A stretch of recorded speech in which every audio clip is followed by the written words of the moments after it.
appreciate our staff, council, and residents adapting to the teleconference format due to the COVID-19 pandemic.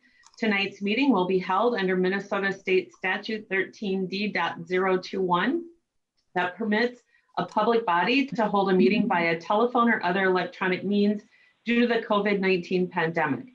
For members of the public, the meeting is being live streamed on the City of Wyoming YouTube page. The Wyoming City Council meeting will be recorded as part of the public record.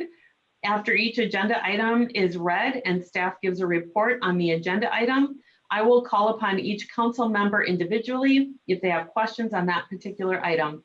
If you wish to make a motion or second a motion, please state your name first. All votes on all items will be completed by a roll call to meet the standards of the state statute 13D.021. Thank you very much. We will now proceed to the Pledge of Allegiance, and I have the flag behind me. I pledge allegiance to the flag of the United States of America and to the republic for which it stands, one nation, under God, indivisible, with liberty and justice for all. All right, so open forum tonight. Rob, Mr. Linwood, the three comments, are we waiting on those? We do have three comments for the open forum, but we'd wait till I have those. They'll be in conjunction with agenda items 10 and 11. We'll just have those read then. That sounds great. Thank you. So if there is no other ones that have come through since then, we are going to go to the approval of minutes.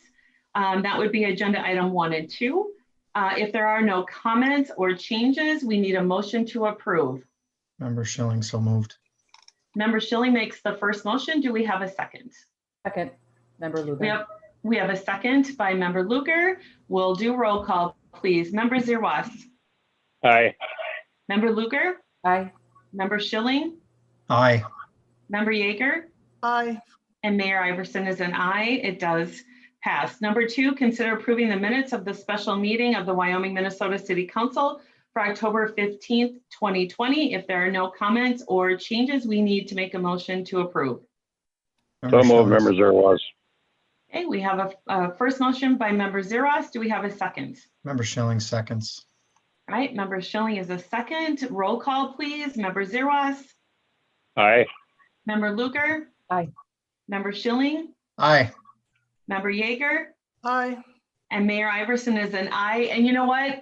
Did I read number 1? Did I actually read that out loud, or did I just skip that? Can anybody tell me that?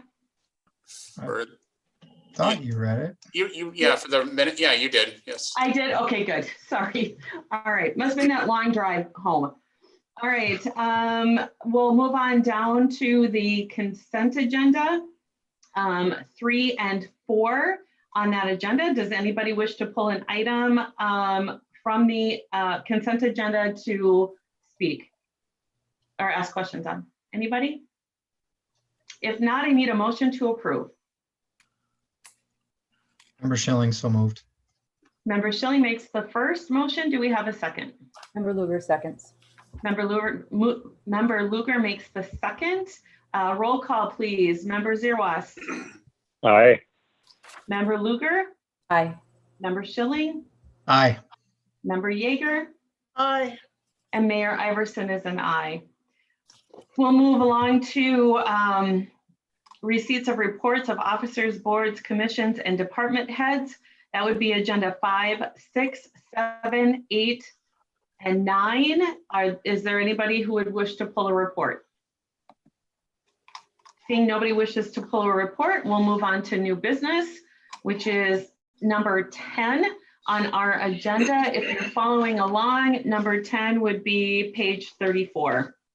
Number 10, to consider resolution 20-10-93, a resolution approving a rezoning from rural residential 1 or R1 to the 1 and 2 family residential R4 for the Maximus Development Group, Jesse Maximus, at location PID number 21.10582-05 and 21.10582.10. Mr. Erickson, are you going to start us out on this, or is Mr. Linwood? Mayor Iverson, actually, I'll start out, but at this point in time, could you please read, we did receive the open forum comments, and it's pertinent to these the rezoning request and the preliminary plat request. All right, so I have 3 of these in front of me. I'll state the name and address like we would normally do, and then I'll read the message. The first one is from Sarah Dickey, address 25846 Addison Avenue. She writes, my husband and I moved to our home 6 years ago from East St. Paul. We picked Wyoming and this specific neighborhood to do it bringing more rural. We have almost an acre of land. This new neighborhood would completely change the reason most of us in the neighborhood moved to Wyoming in the first place. We are all open to new families, but not the complete rezoning to multiple family dwelling units. This would change the atmosphere of the neighborhood and bring down the value in our homes. We tried to bring many of these concerns to the last meeting, which seem to have been swept under the rug. Number 2, first name Guy, last name Humphrey, 4923 259th Court. The message. I would like my email to Fred about the new zoning proposal south of 259th Street read in its entirety. I would like answers to my questions. I would also like to point out that when Fred said during the Planning Commission meeting that the density would be less in the new development, that was disingenuous at best. The wetland was included and the streets were excluded in the acreage. The lots in the new proposed zoning are by definition smaller than the lots in Sunrise Meadows West, the development to the north of 258. We are concerned as a neighborhood and we feel like almost none of our concerns have been heard or voiced through the virtual way of doing things. I do not, Mr. Linwood, have any questions from him that he asked Fred. You're muted. My apologies. Those were included in the staff report from Mr. Weck in regards to the comments that we received for the public hearing. So Mr. Humphrey's email questions are in there. Mr. Weck is actually not with us tonight, so I unfortunately don't have answers for all of his different questions that were in there, but the email questions are included in the council packet. Okay, thank you. So I will read the last one, Sean Gavitt, address 25874 Euclid Avenue, Wyoming, Minnesota 55092. Dear City Council, I'm writing with concerns to the following 2 resolutions, 20-1090-93 and 20-1094. I am concerned that the proposed development will result in long-term undeveloped lots as occurred when Sunrise Meadows West was built. We have had to stare at an empty and completely weed-filled lot for 3 years with multiple complaints to the city about it being overgrown and covering the sidewalk. The city replied that maintenance was unenforceable, and I would hate to see further eyesores take away from our neighborhoods. From what I've been told, the proposed development is through the same developer that went bankrupt while building Sunrise Meadows West, resulting in the issue. Can the developer produce a land development bond before zoning is approved or work is started? I am greatly concerned about the planning committee flat out ignoring the community input and instead are pushing their own agenda. I watched the council meeting and they did not address any of the writing concerns from many individuals in surrounding neighborhoods. Unfortunately, I have to say that I do not have the rest of that. Rob, do you have the rest of that email that you can bring up quickly?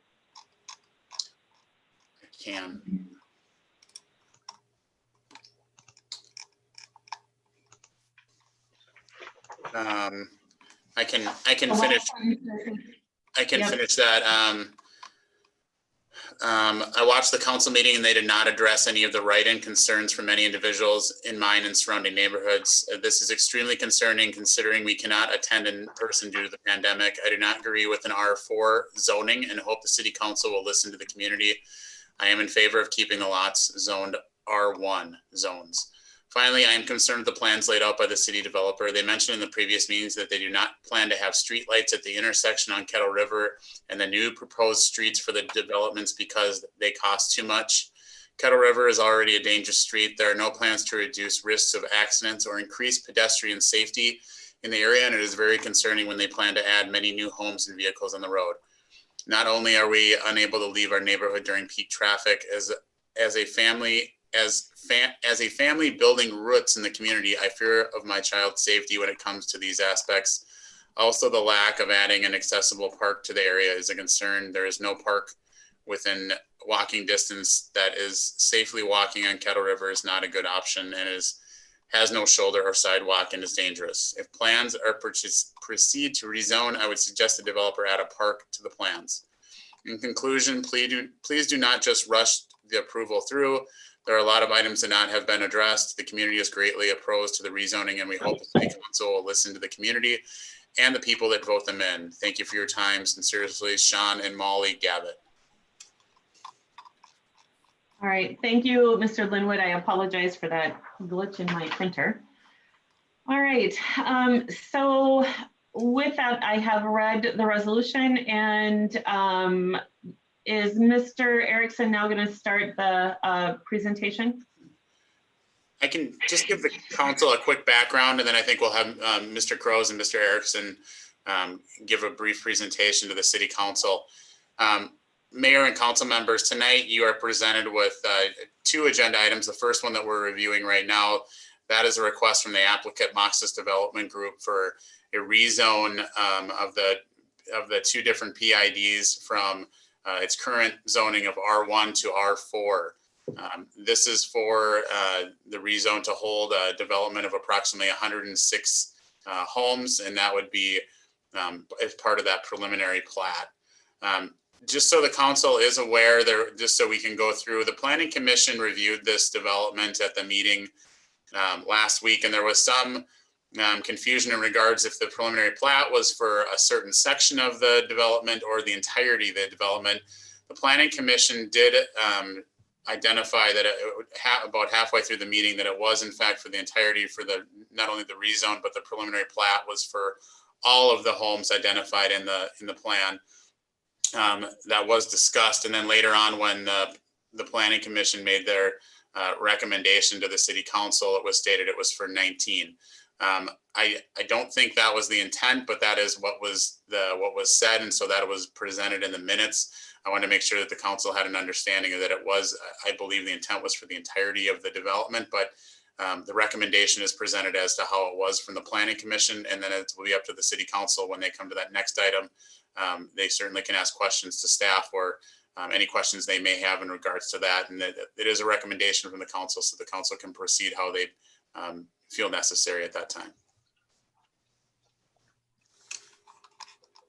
Madam Mayor, members of the council, we have prepared just a brief PowerPoint just to summarize the development, kind of highlight a number of things related to the development, what they're requesting, what the plat consists of, and address a number of questions that were presented or asked at the public hearing. And I think a number of the questions that were read this evening also will be addressed in the presentation. So if we may, we'll proceed with Ryan speaking on behalf of some of those planning and zoning items, and I'll address some of the engineering items.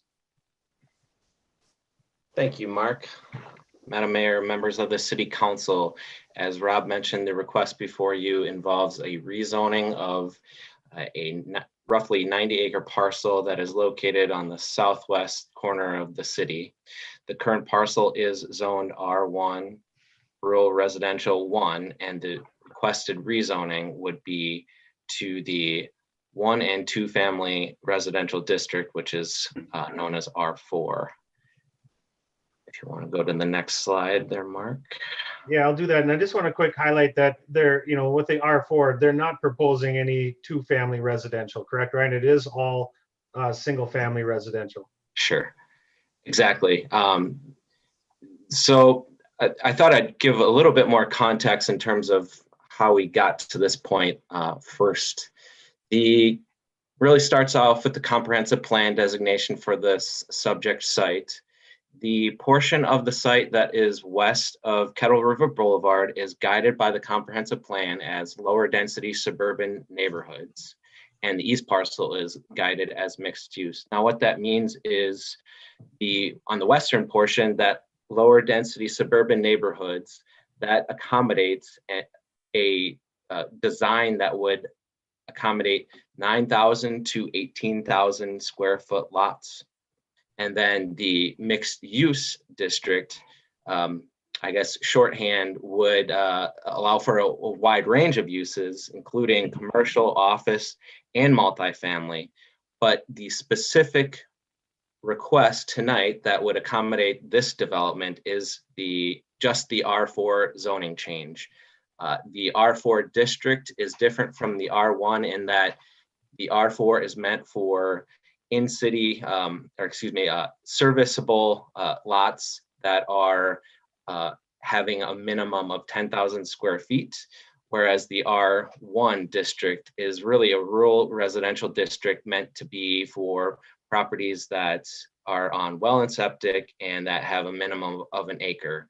So this being in the city's service area, the comprehensive plan guidance is as such, because to make the most of that infrastructure, a denser product makes more efficient land use.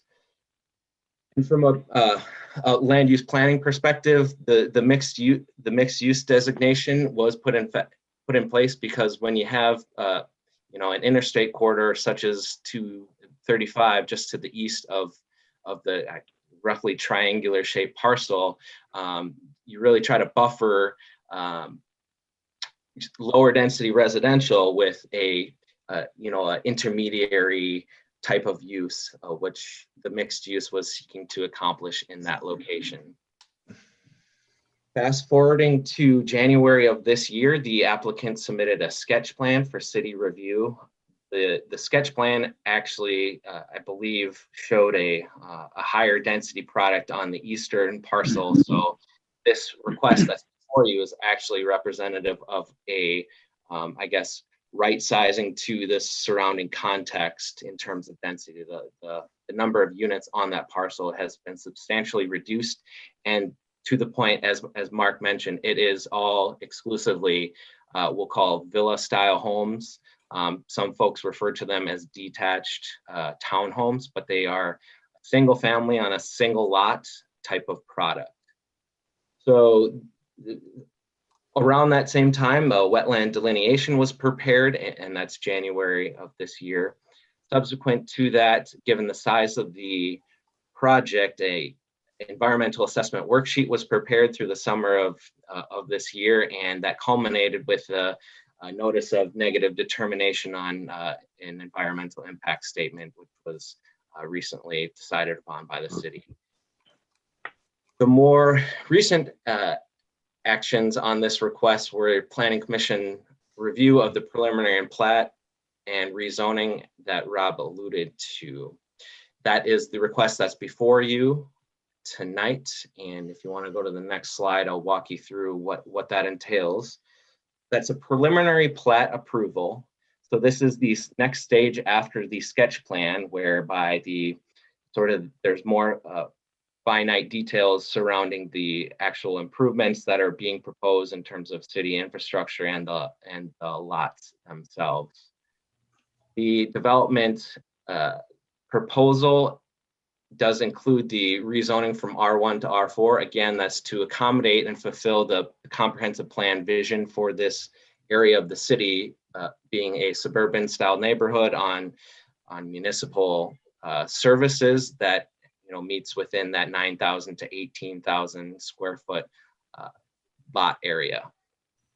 The preliminary plat includes the dedication of a southerly extension of Euclid Avenue, which would provide access to a majority of the lots.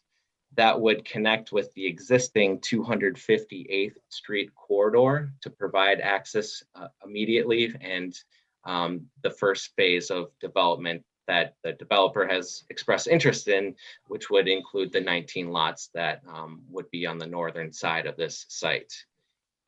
An additional outlet point would be established at the south side of the site that would be known as 255th Street. That would run along to the western point of the site and provide access to a number of other lots. The villa style lots would be on the east side of Kettle River, and that would be serviced by a combination of a dedicated corridor and private streets. And that would have homeowner services, I believe, including snow removal and lawn care. And I believe that Jesse can confirm that when he is able to speak.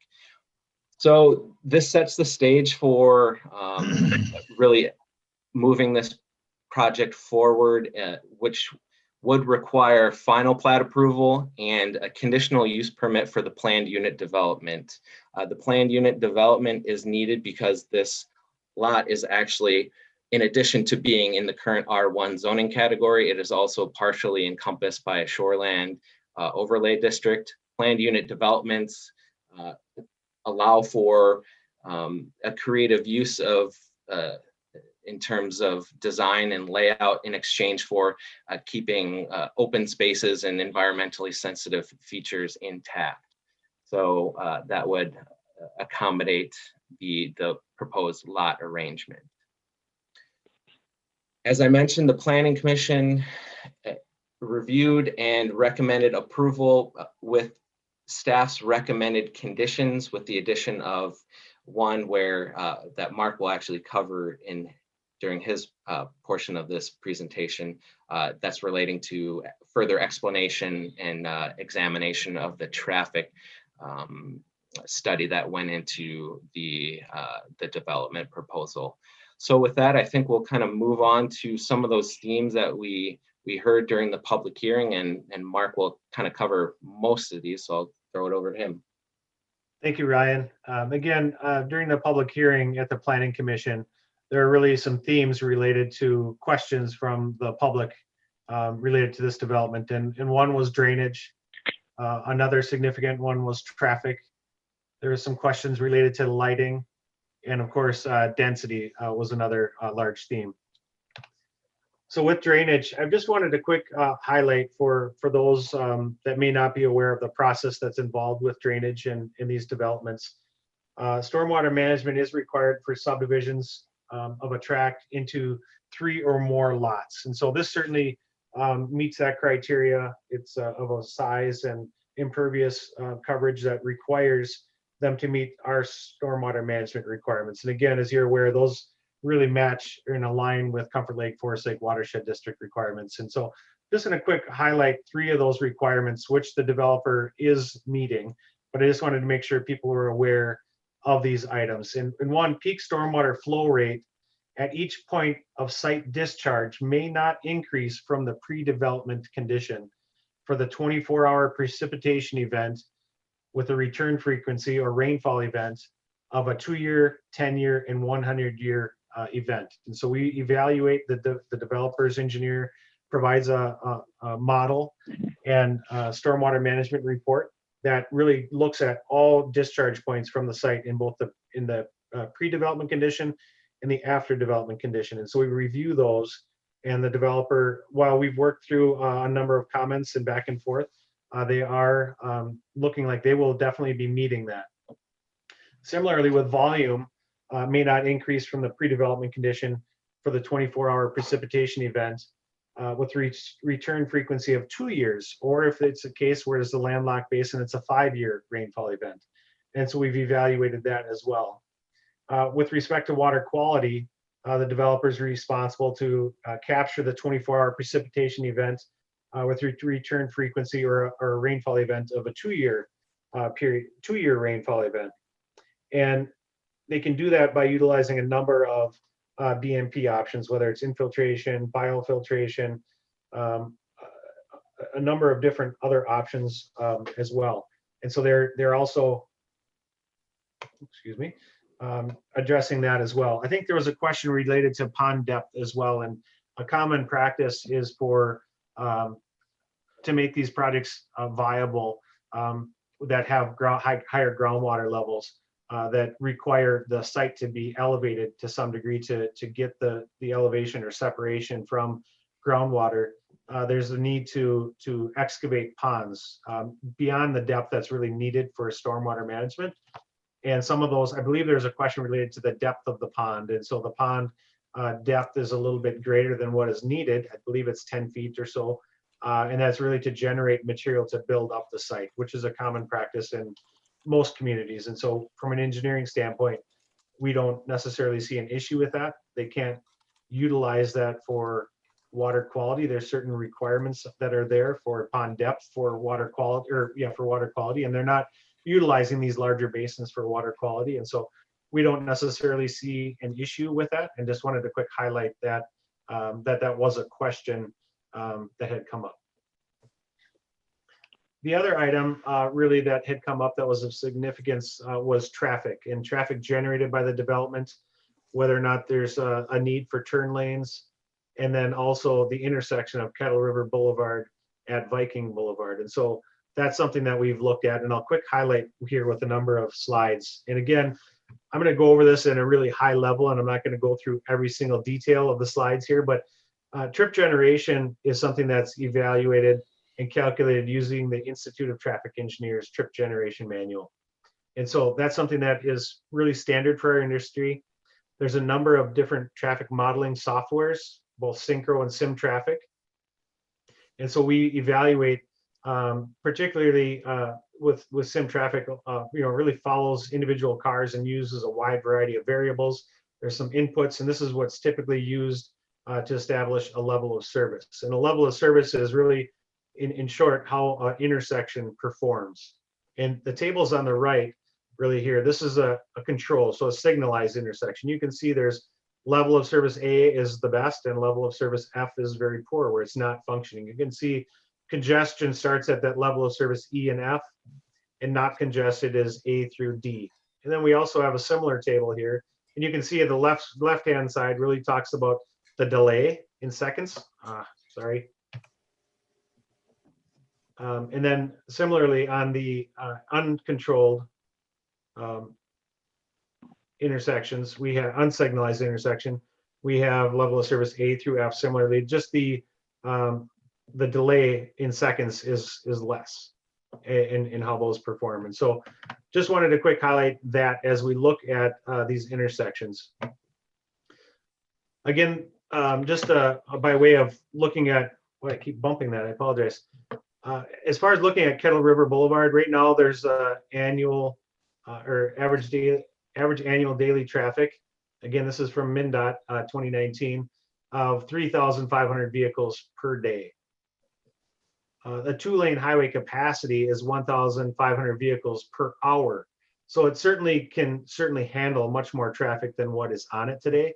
Now, certainly if we had 1,500 vehicles per hour, we would see a significant difference from the way that roadway functions today. But I just wanted to quick highlight that. Kettle River, the existing peak hour volume is 332 vehicles in the morning and 452 vehicles in the afternoon. Again, that's the peak hour. And so again, far less than the 1,500 vehicles per hour. I'll quick highlight this intersection here at a subsequent slide. But again, this intersection was evaluated with a development to the north and west of where I'm pointing now. That development has not moved forward, but that was a very detailed EAW and traffic study that was conducted as part of the preliminary work with that development. That was an EAW that had moved forward. And so we had record and information related to that intersection. So I'll quick highlight that as well, as that was another key question that had come up during the Planning Commission.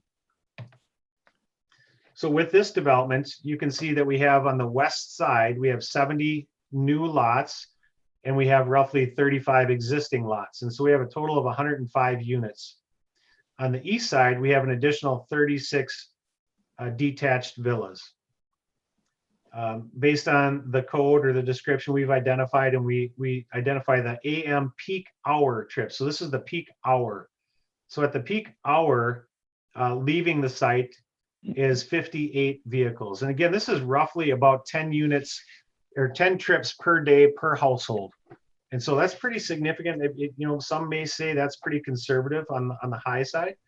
But again, that's 10 trips per unit approximately per day. And you can see that the total at the peak hour is 78. Some are coming in, some are leaving, but about 1 a minute, if you will. On the east side, it's much less due to the lesser number of units. Similarly, in the peak hour in the evening, you can see that it's a little bit higher number here during that peak hour.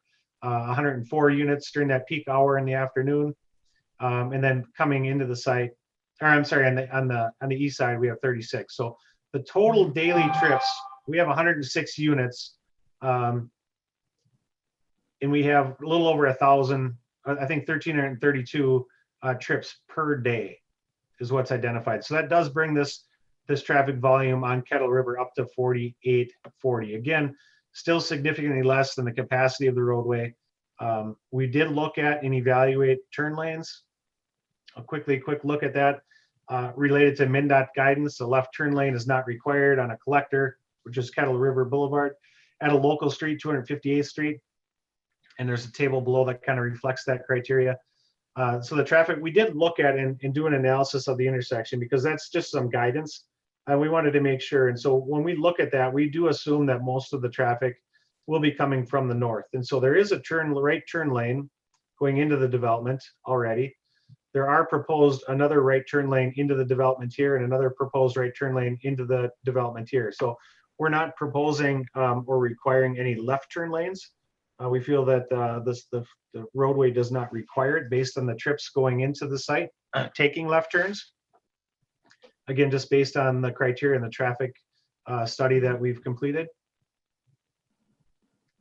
And then lastly, with related to traffic, and again, I don't want to be, sound like I'm insensitive to the increase in traffic volumes. And certainly there will be a significant increase in traffic volumes, but it doesn't meet any thresholds that says the roadways can't sustain that additional traffic, or that we're not adding turn lanes where they're required. So I just want to make sure that the council is aware that we have evaluated that. Traffic levels obviously will increase with the number of homes that are there, but it doesn't trigger any other requirements other than what's proposed with the development. When we look at the intersection here at Kettle River and East Viking, this is again the results of the study that was completed last year with this development that has not moved forward. You can see the AM peak. This is actually for a 2025 no build analysis. And so this really looks at the intersection if that development that was being studied at the time was not built. And it assumes traffic background growth. And so they know that developments like this, other developments in the area, traffic just generally increases. And so there's assumptions on that increase rate. And so this was a no build scenario in 2025 that looked at the traffic volumes. This traffic bubble, really identifies southbound traffic in this location, in this quadrant, and it shows, the PM in parentheses and the AM not in parentheses, the traffic volume. And this is left, through, and right turn lanes. This is the westbound traffic, this is the eastbound traffic, and this is the northbound traffic. And so this was from that study, and just wanted to quick highlight the results of that. The intersection as a whole in the AM peak hour no build in 2025 operated at a level of service A, which is good. The worst approach was a level of service C, which is 16.6 seconds. And so again, that's the non-congested. It is functioning. It is noticeable, right? If you have to wait 16.5 seconds, it is something that you do notice. The PM hour no build level of service and delay resulted in, again, the overall intersection was operating at a level of service A, which is good. However, the worst approach, again, during that worst scenario was 35 seconds and operating at a level of service D. And so that is something that it's approaching that highly congested area. And so obviously this is a model. We know that there's times or events that cause that intersection to operate poorly. We have had a number of meetings with MnDOT regarding this entire corridor here with Chisago County and MnDOT. We've looked at a number of different scenarios and how that could be improved in the future. Again, very high level. One of the options involved this separation from the freeway to the next intersection to this intersection really was not ideal. And so one thing that was looked at was, well, a number of options are, none of them were easy, but was really to add a roundabout in this location and combine the legs of the interchange with Kettle River as well as the through. That was one option. And another roundabout at this location that would have taken in access to the north and addressed some other access in this location. And so that really was one of the, I guess, the most sought after solutions there. And so it has been evaluated. It's not something that this development would be responsible for based on its location. And so I just wanted to quick address that. Hopefully that addresses the residents' questions that had come up. Will there be additional traffic? Undoubtedly, yes, there will be. Is it something that the roads can't sustain? No. I know there are some questions related to pedestrian safety, and I don't think the question had been answered related to the park within the development. I believe the Parks Board had moved forward and did not elect to move forward with a park within the development. I'm not sure if that will be revisited or discussed tonight, but I just wanted to highlight that. Kettle River does have some shoulders on it. They're not, they don't meet standards for pedestrian shoulders or trails or anything like that. And so I know there has been discussion many years ago about a trail in that corridor, but there's not been any movement on that here recently. Another question that had come up was lighting. Is not required by ordinance. However, this is a PUD and we can ask for additional things. I believe the developer at that meeting indicated that he would be willing to, just didn't want to add them throughout the development. But the key points of location that staff feels would be important, and I'll back up to the plat if I may, would be the entrance locations at Kettle River in this location here, and the location here at 258th and Euclid. And the applicant, I believe, may speak this evening. He can comment on that, but that is something that staff would be requiring, would be those lights at those locations. And then I'll turn things back over to Ryan related to density. Sure. We did hear quite a few comments regarding density, particularly as it relates to the Sunrise Meadows development just to the north. I will say that development, Sunrise Meadows West, is zoned R3. So this would be proposed for R4. The difference is the R3 has a lot minimum of 15,000 square feet, whereas R4 is 10,000 square feet. As you can see on the screen, I did try to capture all the lot sizes in that development to the north. You can see that that's reflective of the R3 zoning. The smallest lot is just over 15,000.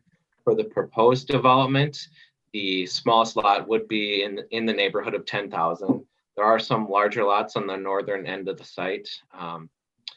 And Fred, actually in the staff report, did provide a little bit of back of the envelope math on just the overall density.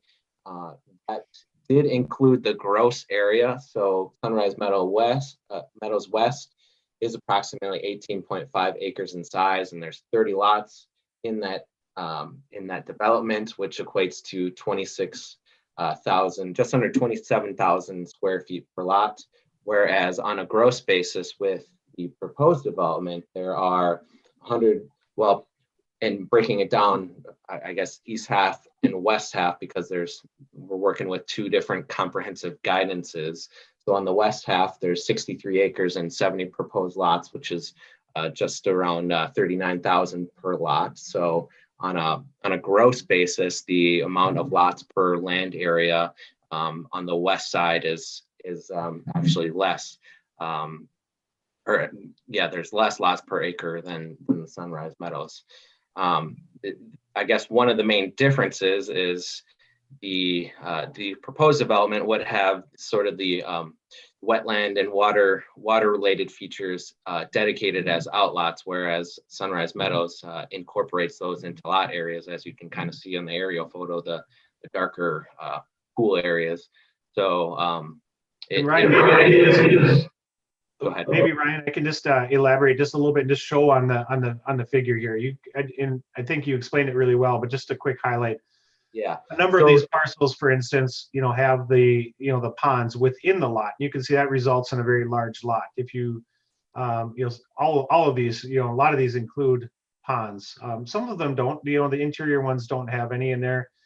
In that 15, the largest one here in the corner is 19,000. So it's I just want to quick highlight that. I'm going to go back to the preliminary plat and just show the difference, because I think that's important to note.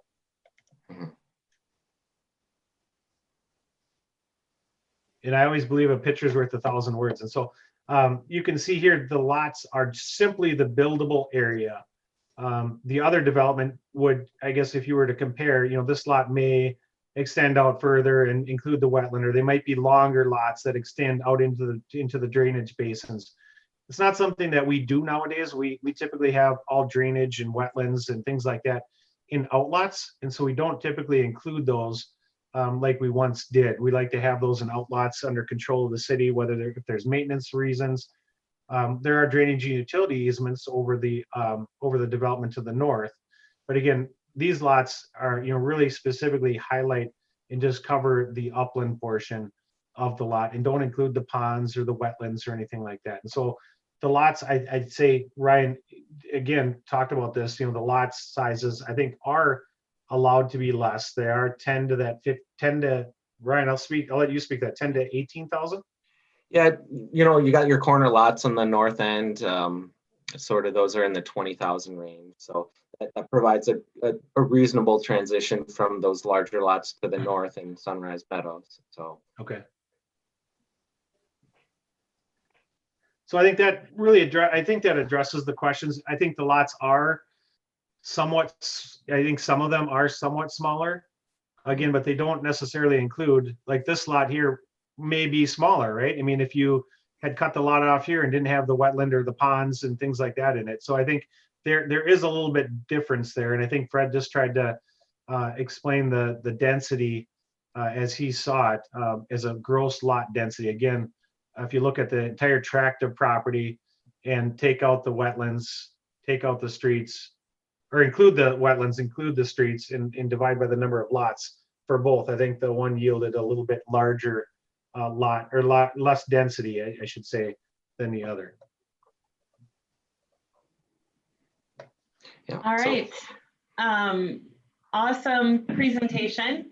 I have a number of questions, so I'm going to go ahead and start with those questions. And I'm also, what I'd like to do is I'll be asking engineers questions, and also Mr. Maximus, who I believe is on our call still. I just can't see it, but I believe he is as well. So just kind of a heads up.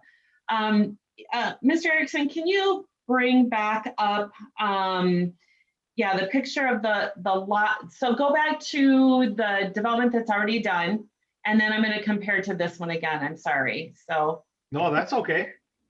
All right. So here's a couple questions. Mr. Linwood might also need to jump in on this.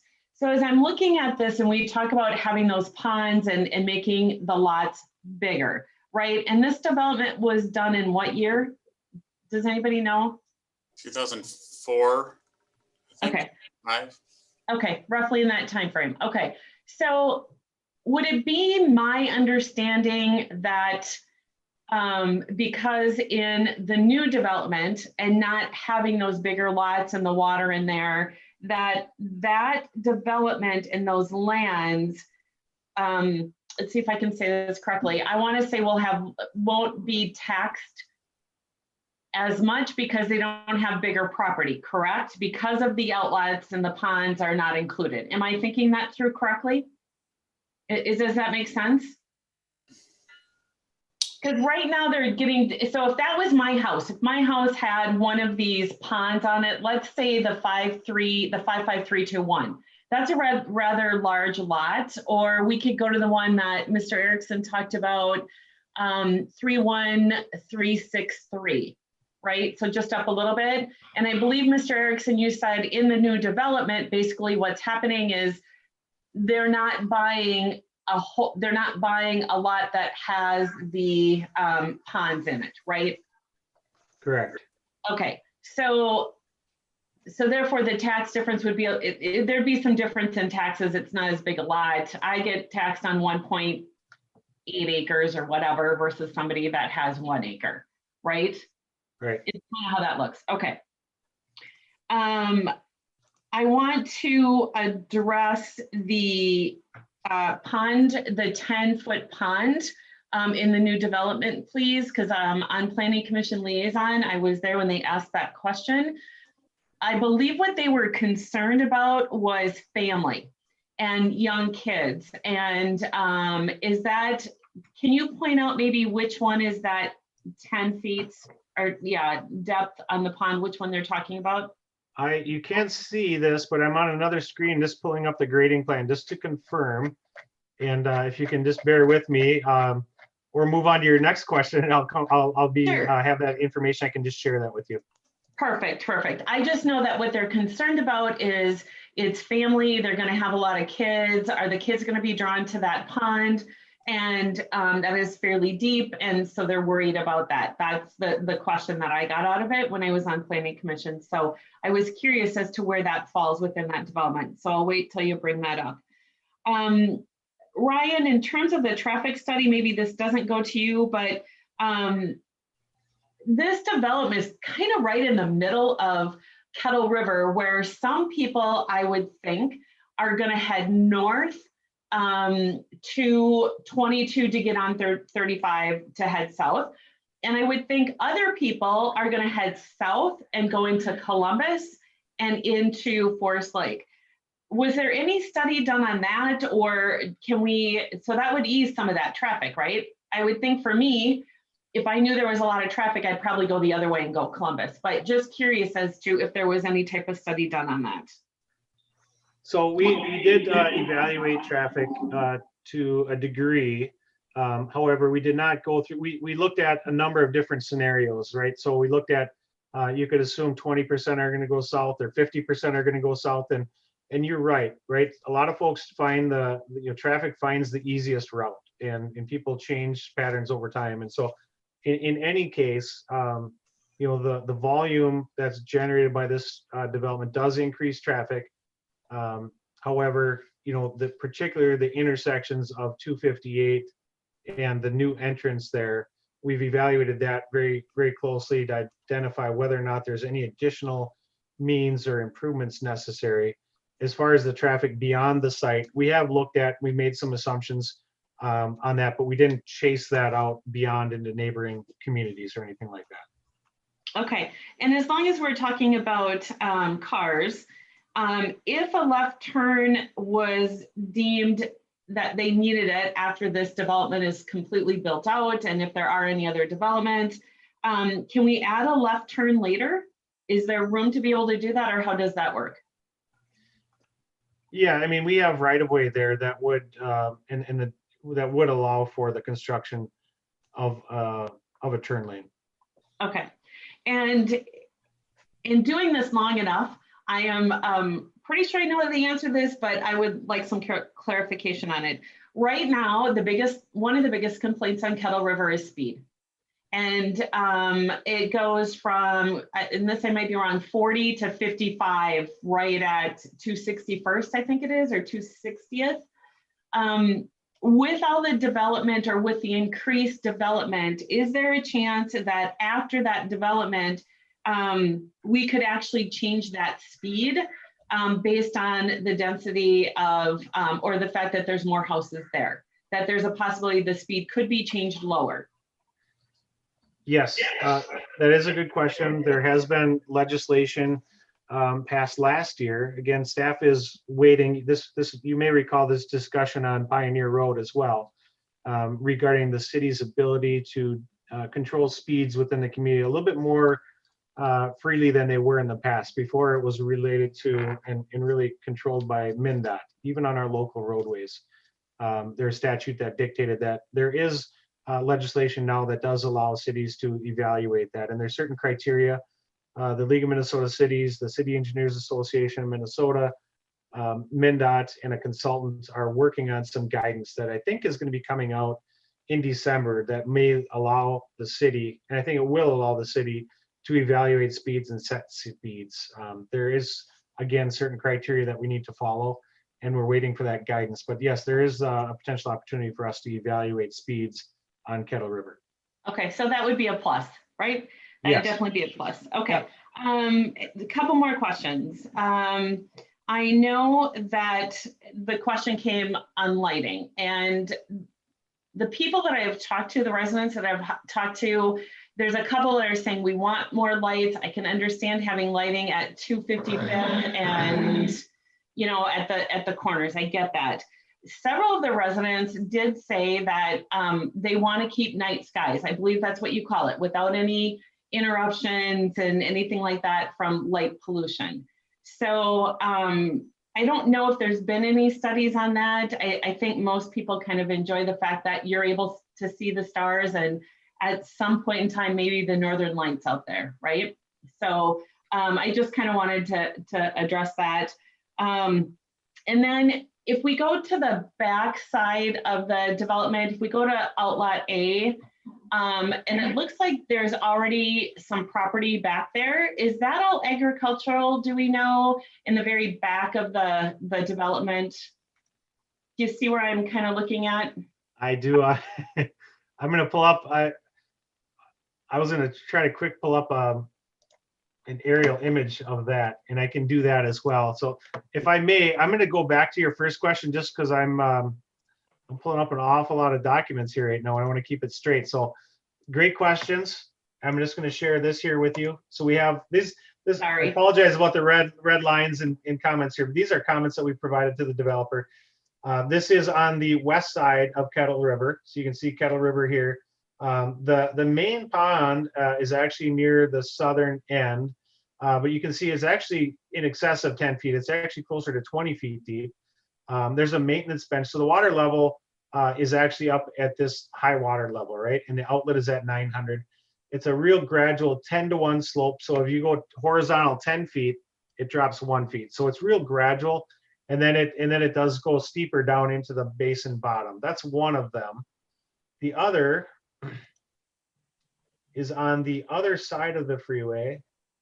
And I believe the outlet elevation is at a 903 and the pond bottom is at an 893. So a 10-foot deep pond in this location. And that really doesn't exceed that 10-foot criteria for water quality. And I don't know, we need to get into that, but they can't try to get credit for water quality if the pond is in excess of over 10 feet. Okay. And do we have any other developments within the city that would have ponds similar to this? I'm trying to think if there are. There may be. I guess none are coming to mind. I certainly know of many other communities that have constructed lakes to develop the earthwork needed to build the site without having to truck in and haul in material. And so there's certainly many communities I could rattle off that do have that, but I'm not aware that Wyoming has any. It's not to say there aren't. There could have been some prior to my time as engineer, and I don't believe there are any in recent years. But we haven't had a lot of development recently either. Okay, thank you. The Greenwood Development was proposing essentially a lake to be constructed. That was that pond or that development northwest of that intersection of Kettle and East Viking. Thank you. And this next question will be for Mr. Maximus, if he is still with us, I believe. Mr. Maximus, I just need to know you can hear me. Yep, I can hear you. Okay, perfect. There's been considerable questions and concerns. Currently, there is no park in the Sunrise Meadow. This is saying right now, the park board decided not to do a park in that development as of right now. But I did hear conversation about a trail, and I'm wondering if that's on the east side or some type of possible trails or something in this development. Is that true? I think what was referred to is we had a sidewalk planned in the development, which gives us some credit for trail. We don't have, when we met with the park board, there's really no way to construct a road from our development to the park. And there's not really, the city they've got a lot of parks that they already have that are underutilized. So that's why they decided to go with us doing a cash dedication for that. Okay. Madam Mayor, if I could just on the screen here, I'll back out just a little bit here, but you can see the trail or the sidewalk that's proposed within the development. Oh, okay. But that's what Mr. Maximus was referring to. Correct.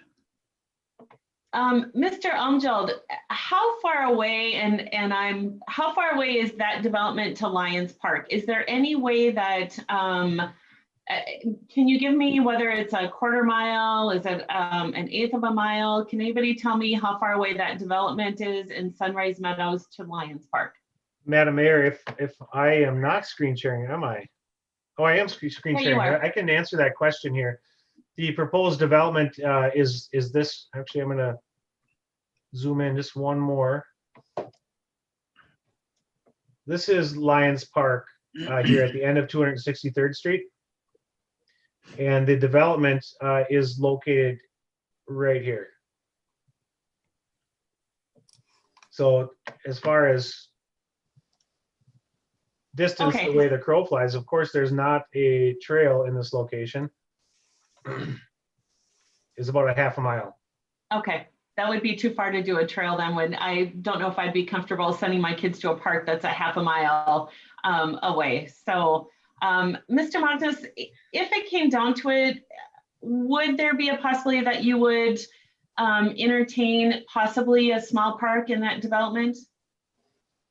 I would never say I'm totally against something. I don't know if our site has a really good suitable spot for that.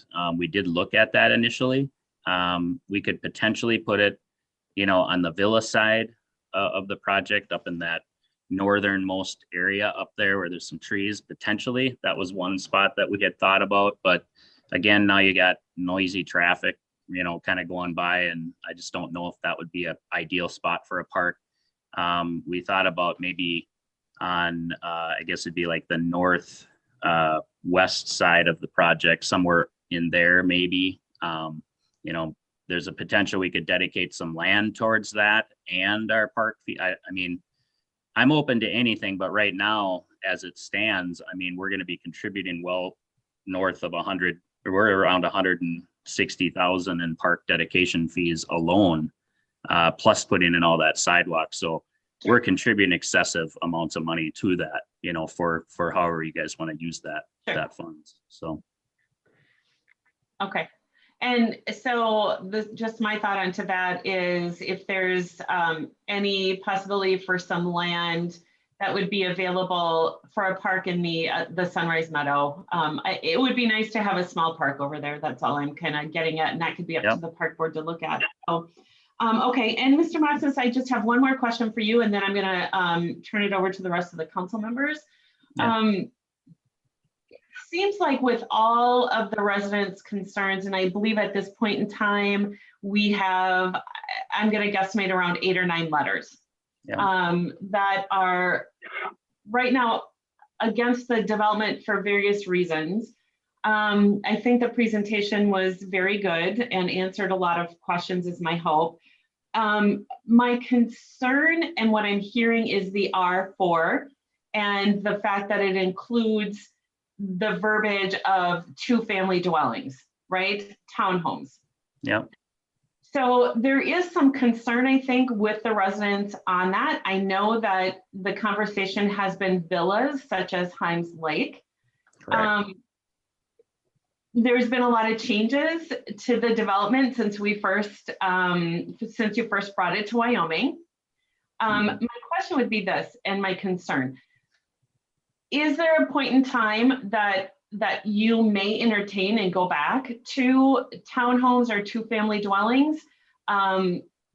because it is an R4, or can we, I'm just going to say, for lack of better verbiage, get in writing that they're going to stay villas and not the townhomes, because that tends to be what's scaring a lot of residents right now, is the word townhomes and two-family dwelling.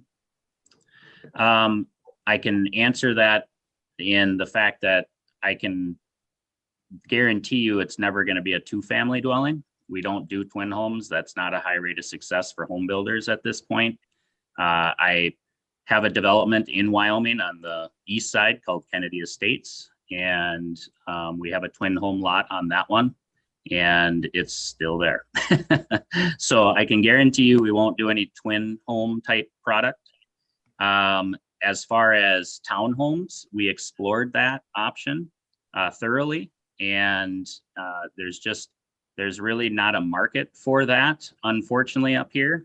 That does bring a more affordable product to the area, which is something that Wyoming does need, given I think the workforce levels in the city. But I do know that that's definitely not something that residents want. And right now that's not a marketable product. So right now, what is the marketable product is the villas that we essentially are coming to you with at this point. And so that's where it will remain. I don't have any intention of changing this at this point. We've been going through this process for, quite a long time at this point, over a year. And we've done a lot of research to try to come to this conclusion and put this final plat in front of you. I don't intend on deviating from it at this point at all. So that's okay, the best. Perfect. And the value of the homes, or what are you thinking about setting the prices at? Our goal is to get things somewhere, in the 325 to, as high as somebody would like to go. I'll never put a limit on somebody, but I'm hoping, somewhere in the 325 to 400 range. Okay. Thank you very much. I appreciate that. And I will do roll call on this. I do have some further thoughts, but I'm going to let the rest of the council speak first before I kind of give a final idea on this. There are a lot of concerns. We did do a lot of information on this. I just wonder if we need a little bit of time to digest it or not. So I'm just talking out loud on that. So we are going to start with member Lugar on this, on any questions that she may have. I do have a question. I also have just a clarification. Just in terms of the park discussion and conversation, the Joint Park Planning Board met to discuss this in January. And just to clarify, the Joint Park Planning Board originally made that call to take the cash dedication in lieu of establishing a park. And that was after just kind of discussing some of the parks that are on the west side of 35. There's Fireside and Lions, which albeit aren't, like a block away from the development necessarily. But I do believe that, if I recall correctly, the conversation involved a discussion of those parks, and then kind of how, as well as establishing a trail on the west side of Kettle River to continue to from Street A to 258th Street. And that's just kind of after reviewing I remember, I know that we discussed this, and then it turns out that I think the meeting minutes are from the 14th of January. And so just after reviewing my own notes, that's kind of how the Joint Park Planning Board made that decision. And then I do have a question about I know that we've heard, I'm interested in hearing what the input is or has been from surrounding businesses. We've heard a lot of residents kind of weigh in with concerns and questions, but I'm just wondering if any businesses weighed in or had any questions or comments, or, when we're talking like McDonald's, Village Inn, and the businesses in the immediate area. Councilmember Lugar, we did not receive any comment that I'm aware of, or nor Mr. Weck in regards to businesses in regards to the development, or any feedback from them. Okay, thank you. I concur. I would not mind having a little bit more time to digest this. It's a pretty big project. It looks like it would be a great benefit to the city. I think it would be helpful though to just kind of have some, to be able to really delve into, have a little bit more time to delve into questions from residents, as well as what's been addressed and answered that's available in our council packet and through the presentation tonight. Great. Thank you, Member Luker. Member Zerwas. All the questions I had have already been answered. It was a good presentation. And Mayor Everson, you asked some excellent questions, so I have no other questions. Thank you. Member Yeager. Oh, okay. I have a few. On the size of the lots, about how many are going to be like 10,000 square feet, 15,000 square feet?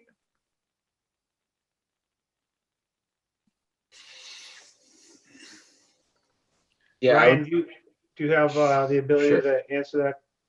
not with accurate precision, but a rough estimate would be, I mean, most are in the 10, 11, 12, you know, there's the rare instances, you know, just a handful of lots that are 15 or above. And that's obviously not counting the outlots that contain the stormwater and wetland features. Okay. And why would well, obviously an R3 zoning wouldn't work because the lots are going to be too small? Yeah, that would conflict with the proposed development request, and that the application specifically requests the R4 zoning category. Okay. And is city sewer and water,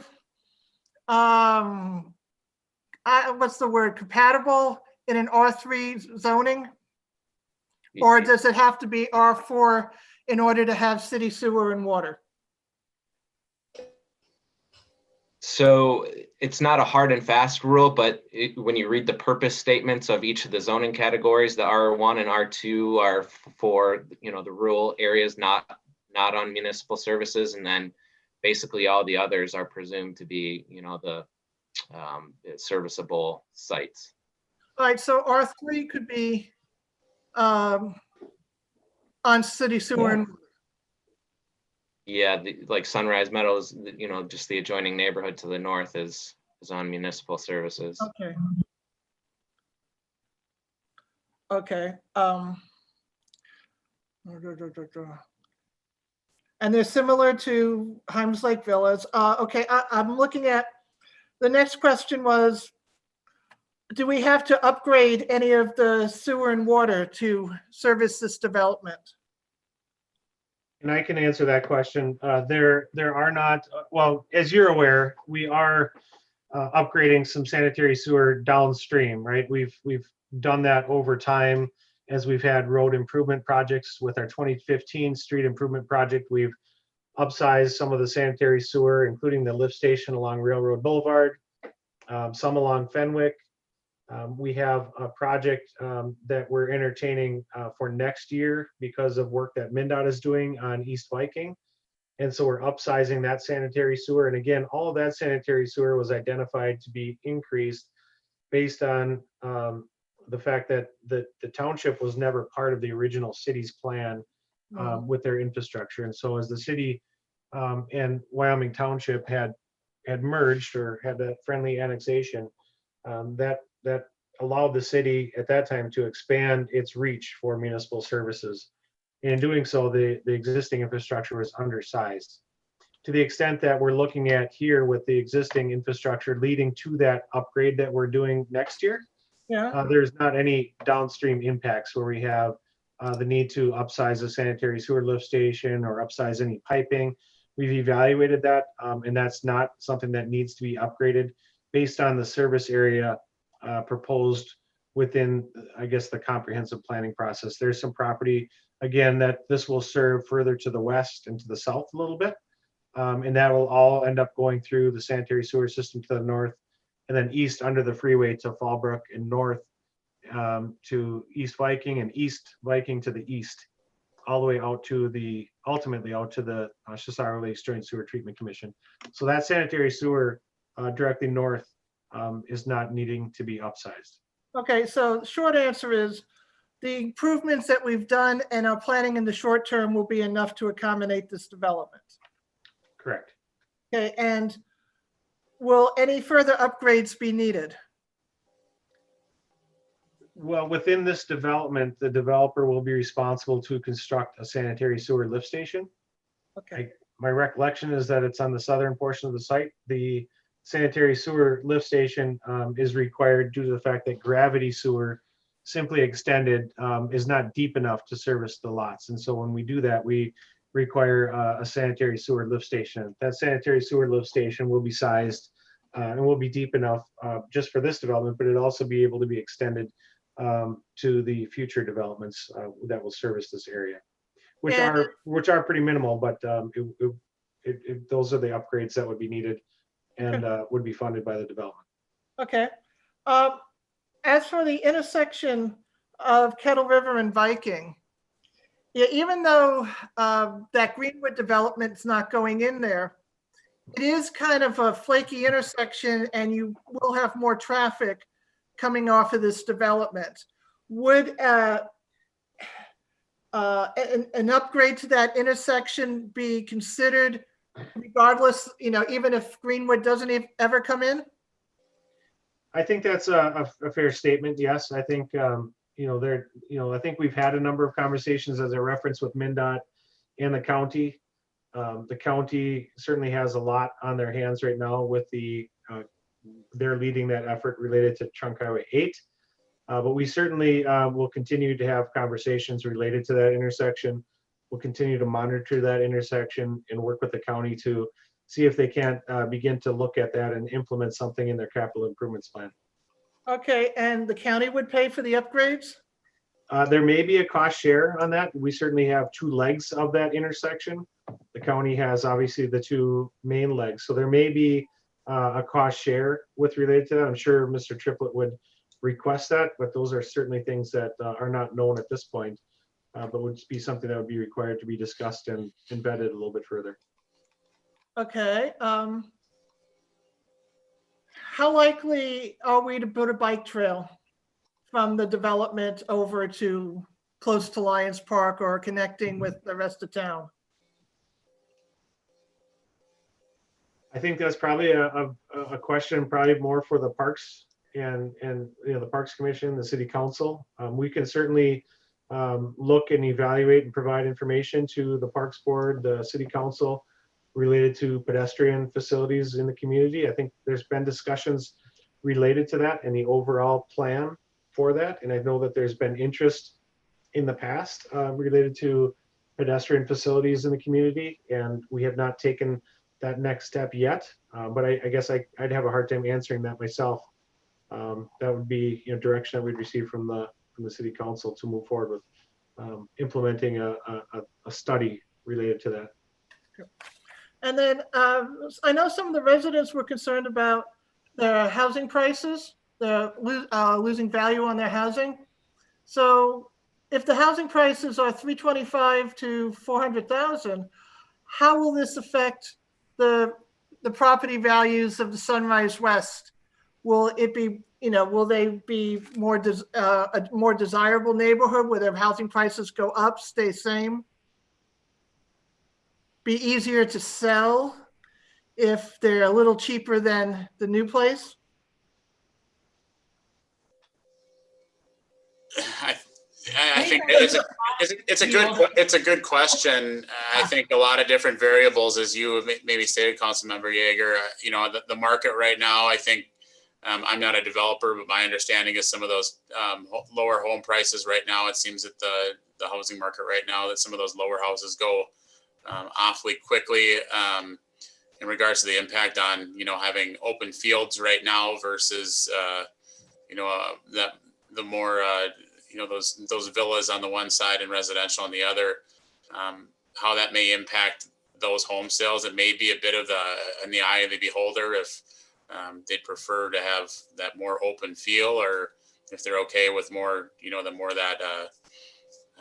those the villas out there in front. Obviously there will be, as Mr. Erickson stated, some impact to the traffic as well. That will increase the traffic, not where Kettle River can't handle it, but there will be an increase. But I think it's a good question, but I think it's a tough question too.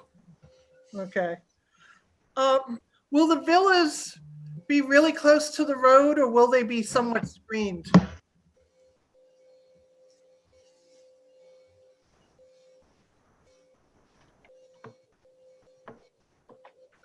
I thought my mic was off. You can, on the upper right hand, am I screen sharing any longer? Yeah, I am. You are. You can see along here that there is a buffer there to the roadway. I don't have a dimension. I can certainly try to find that here quickly if you'd like. Or Mr. Maximus, maybe you can comment on your thoughts and screening or what you had intended along that that stretch of roadway where the villas back up to the Kettle River Boulevard.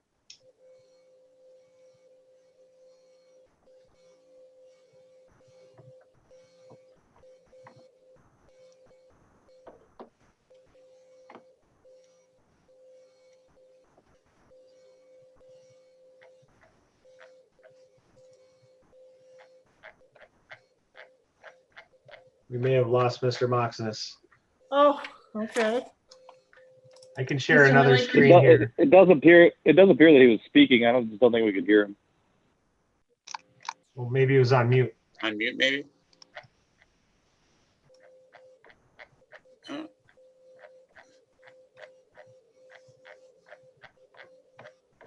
It doesn't look. Mr. Maximus, we can see you trying to talk, but we can't hear you.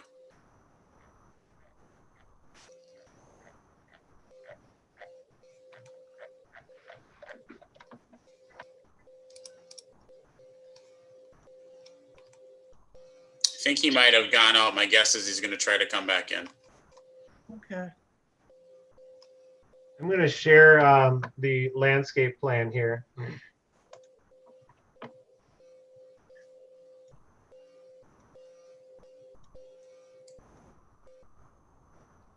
So you can see Kettle River here, 258th Court.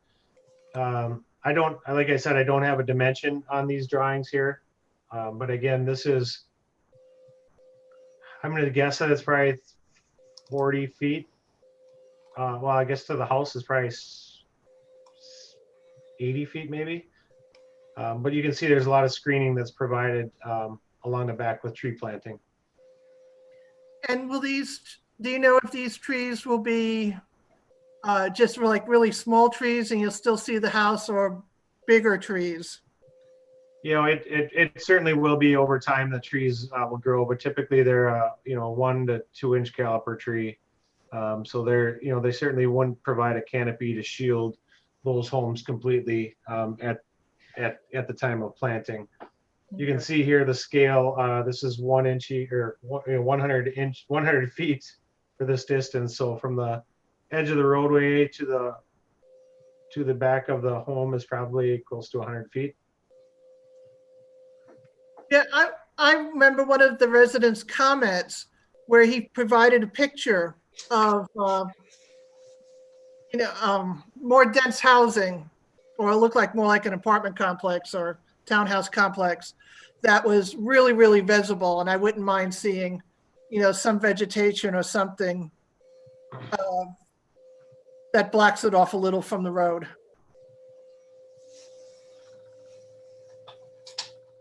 And with that, that's about my questions. Okay, thank you. Member Schilling, it's finally your turn. Okay, just a quick explanation. I have to keep my camera off. Every time I turn it on, you guys start skipping and jumping on me here. So most of my questions have been answered. I was able to read through all the letters of concern, and it looked like the common theme was density and, it's going to look too busy here and traffic increases. But after an explanation from Mark, our engineer, I honestly don't have any concerns with this. I live in a development currently, and I have a 12,000 square foot lot. So most of the houses over here are that relative lot size. And as far as costs, them being in that 325 to 4, I think honestly, if he's in that range, we need to talk after the meeting. because I can't find anybody that honestly that reasonable for most common houses out there right now. But in my opinion, just with a construction background and a municipal building official background and all these meetings I've done over the years, I really don't see it affecting property values just because the product going in is going to be equal to the value of the property north of them. So I do like the idea of the left turn lane. But again, I think based on the traffic study numbers that Mr. Erickson provided for us, I don't think it's really going to be necessary. If you live in that development when it is completed in probably 2 to 3 years from now, you're going to kind of understand your traffic route, how you come in and out of there. So definitely like the vegetation landscaping plans along the back of the villas there. I was doing a lot of back and forth between the GIS and the proposal and the numbers on this. To the villas over off of Himes Lake, most of them are 4.5 to 500,000 plus. They're on, either smaller or less than, and those are very valuable properties over there. So I think most of the concerns I saw in the letters were addressed. I did like the apartment complex though down the side of the road. That was neat. So. But as far as anything else, Mayor, I really don't have any additional questions. I don't have concerns after listening to everybody speak. I mean, I'm actually in favor of it. So I think it would bring in a nice added 100 and some parcels.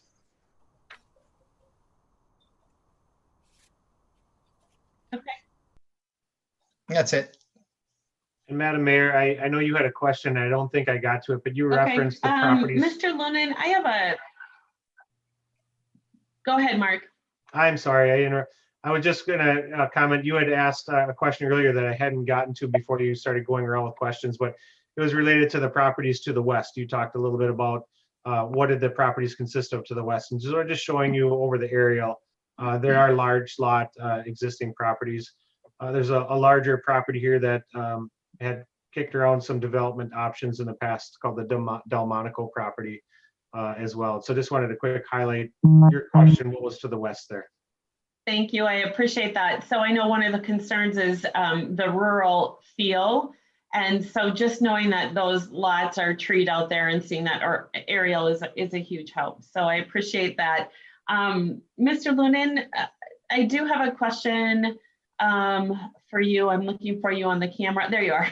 Sorry, looking for you on the camera. So the description as I'm reading this is rezoning from a rural residential 1 or R1 to a 1 and 2 family residential district R4. And I think we've covered this before when the residents are concerned about that 2 family residential. Can we rewrite that? And I don't know if I'm using the right term. Can we rewrite that to say villas or kind of take out that 2 family residential part of it? Or is that rewriting that whole R4 and we're not allowed to do that? Yes. Are you proposing that you would rewrite it just for this development? I mean, because what you're really saying is rewriting the entire R4 zone. And I would have to go look and see if we can make that a condition in R4, but my recollection is that we could not. And Mr. Linwood may know what conditions we could do there better than I can, but without rewriting the whole zone, I don't believe you could do that, no. Okay. I don't think it would be in regards to just taking one component of the zoning ordinance. I don't think that'd be applicable to this situation. I would agree. Okay, thank you. So here's where I'm thinking on all this. I believe this is a good development for the city of Wyoming. I think that it's been well thought out. The presentation, I think, really answered what council or what we see in those letters that are coming out. My concern is that there were a lot of residents that have questions, and this is very complicated. So, Mr. Maximus, if I can ask you this, Mother Nature is not cooperating with us. It's I don't know, Snowmageddon today. Were you thinking that when and if this does go through, you're going to start development anytime soon? Yeah, can you guys hear me now? Yes.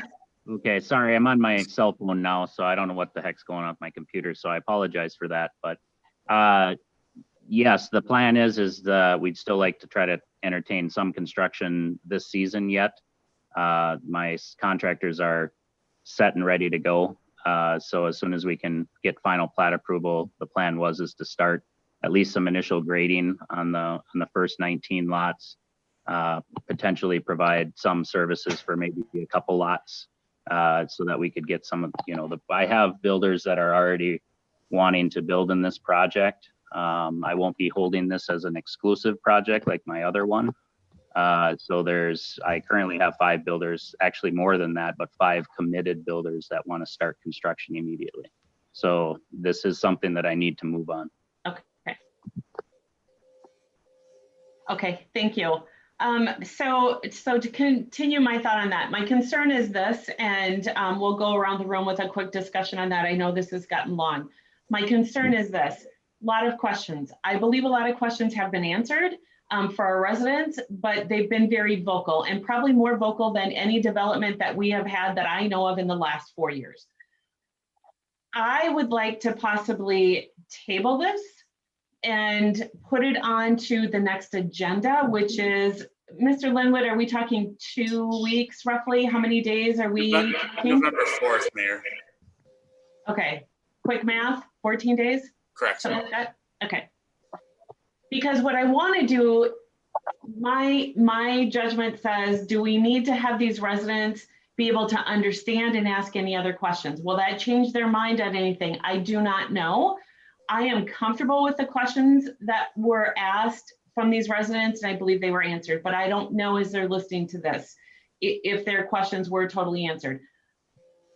I don't know how the rest of the council feels. I would like to give them time to ask their questions. I will go around for a roll call to ask that, and just tell me what you're thinking. So Member Lugar.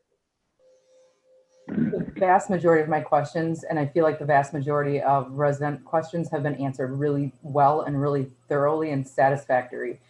The one thing that I have a concern about is the clarification on townhomes. And I know that it's based on the presentation and what we're hearing tonight, that isn't the intent.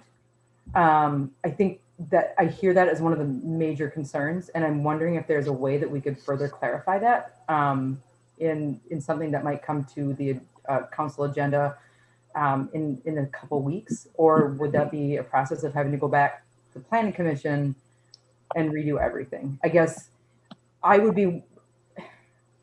am 90% a go on this. I would love to have that clarification. Okay.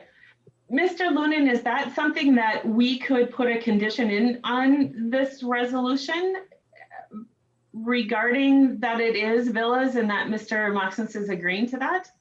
Well, I think it's important to note here that this is a approval of the preliminary plat, and there still is going to be additional approvals. And part of those approvals are going to be the construction plans. And that's obviously going to be a condition of the development. And so I would think that the construction plans and perhaps Mr. Erickson can clarify, but the approval of the construction plans would be where we would deal with that concern that the council has here. Okay. All right. Member Schilling. With everything that's happened, all my questions have been answered. I do believe that most of the resident questions have been answered. I'm 100% go on this. As Mr. Lunan had stated, I said this before, we could, honestly put it on there at a later date, but the thing I'm concerned about, Mr. Lunan, is it's zoning language. So if they decided to make a right turn on us with a condition, we would be fine. So, Ryan. Council, if I may, one of staff's recommended conditions is that the development be conditioned on receiving a conditional use permit for a planned unit development. Yep. That planned unit development spells out specifically the building development type, and they are locked into that, because in order to have this configuration, they need that form of approval given the zoning requirements that are out there. Yep, I apologize. I do remember seeing that in there. So I guess I'm just going to leave it at this. I'm 100% go of moving forward with it. We still have Okay. more steps to go. So Okay, I am now more comfortable, Ryan, after that. So I appreciate that, putting that in there. So, okay. So I will give member Zerwas a chance to weigh in on that if he has any more questions. And then after that would be member Yeager. So I will say I'm comfortable then knowing what Ryan said though. So I would be comfortable moving it along. Member Zerwas, your thoughts? Yes, I'm 100% for moving forward with it right now. Okay, thank you. Member Yeager? I have a couple of concerns. I'm concerned about the density. If you don't want to, I mean, I would prefer to see it as an R3 rather than an R4, but I understand, you want to put the lots in. I wouldn't mind seeing more larger lots closer to the Sunrise development, the Sunrise West development, and to act kind of as a buffer. I wouldn't mind seeing larger trees planted to screen the villas. And I do have some questions on the traffic. I mean, yeah, we have right turn lanes, but my concern is you coming up at 55 miles an hour, if somebody gets, rear-ended, slowing down to make its right turn or a left turn. So where would be the best place to address these concerns?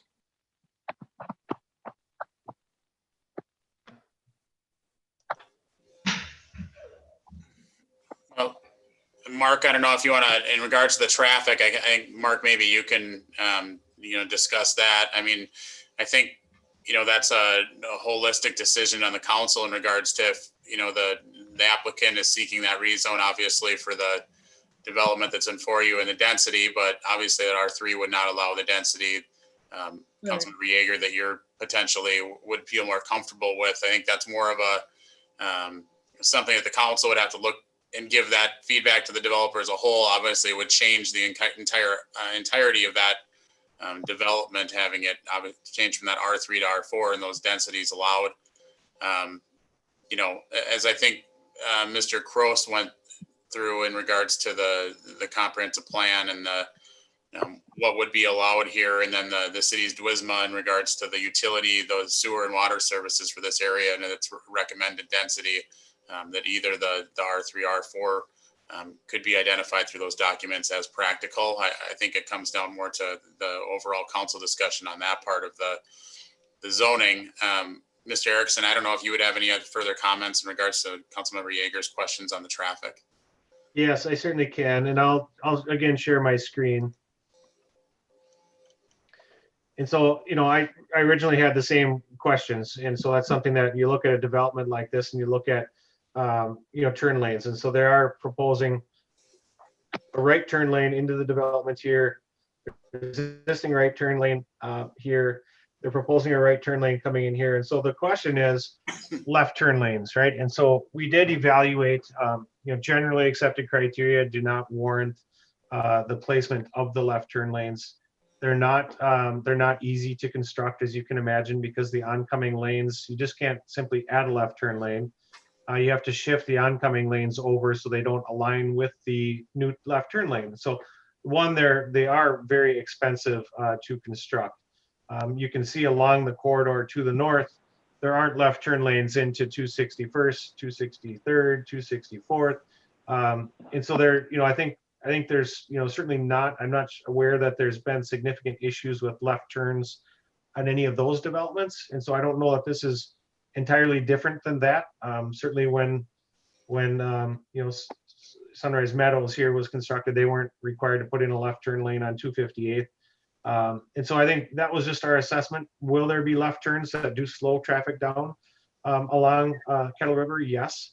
In some ways, people might say that's traffic calming. It's going to slow traffic down a little bit, but we are, that is a concern, right? With traffic oncoming, in cars turning to go left, we don't want to have rear end accidents as well, or significant delays related to that, but the results of our traffic study did not necessarily warrant for the construction of left turn lanes. And so I don't know if, I can't really elaborate much more on that.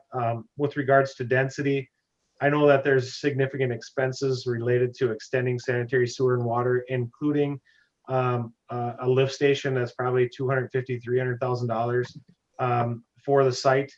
Again, the design is not complete. We don't know that, but generally speaking, that's roughly the cost of what a lift station may be. And those are all costs that the developer is bearing. And so to get less lots, it certainly makes that less viable. And certainly Mr. Maximus can speak to that, but I presume that's why he requested what he did. And I'd be happy to let him comment on that. But I'd just add a little bit on that from what I believe his perspective likely is. Can I do this? I actually would like to bring in Chief Hoppy regarding the speed. I think he might be able to kind of help us out a little bit more on that. Chief Hoppy, are you able to, I can't see you, so I don't know if you're muted or. Yeah, I temporarily shut my video off just for the same reason, streaming issues. Certainly we have some issues on the speed on Kettle River in that area. And I think, looking at this development, how do we take a holistic approach to kind of managing the traffic in that area? And if Mark, you pull up your screenshot again, if we look at the number of properties proposed and how many back up against Kettle River on both the east and the west side and the backyards up against it, I think that is a significant justification to extending our 30-mile-an-hour zone south of the 255th Street. And by doing so and reducing the speeds, we definitely make some manage some mitigation issues with left turns relative to left turns on a 55-mile-an-hour stretch of road compared to a 30-mile-an-hour stretch of road. By reducing the speed of the traffic coming at that left turn, it reduces the probability of collisions, and if we do have one, significantly reduces the collateral from those.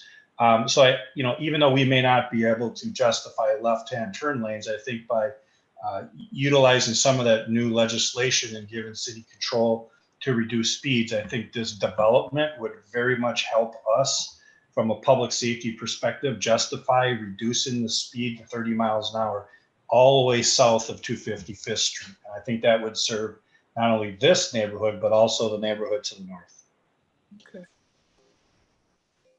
Mr. Hoppy, can you speak to the effectiveness of the driver feedback signs? And do you think, being that's a significant change in traffic control, do you think that would be something that the city might be interested in looking at should they decide to change the speeds in the future to look at potential driver feedback sign or the flashing sign stating your speed?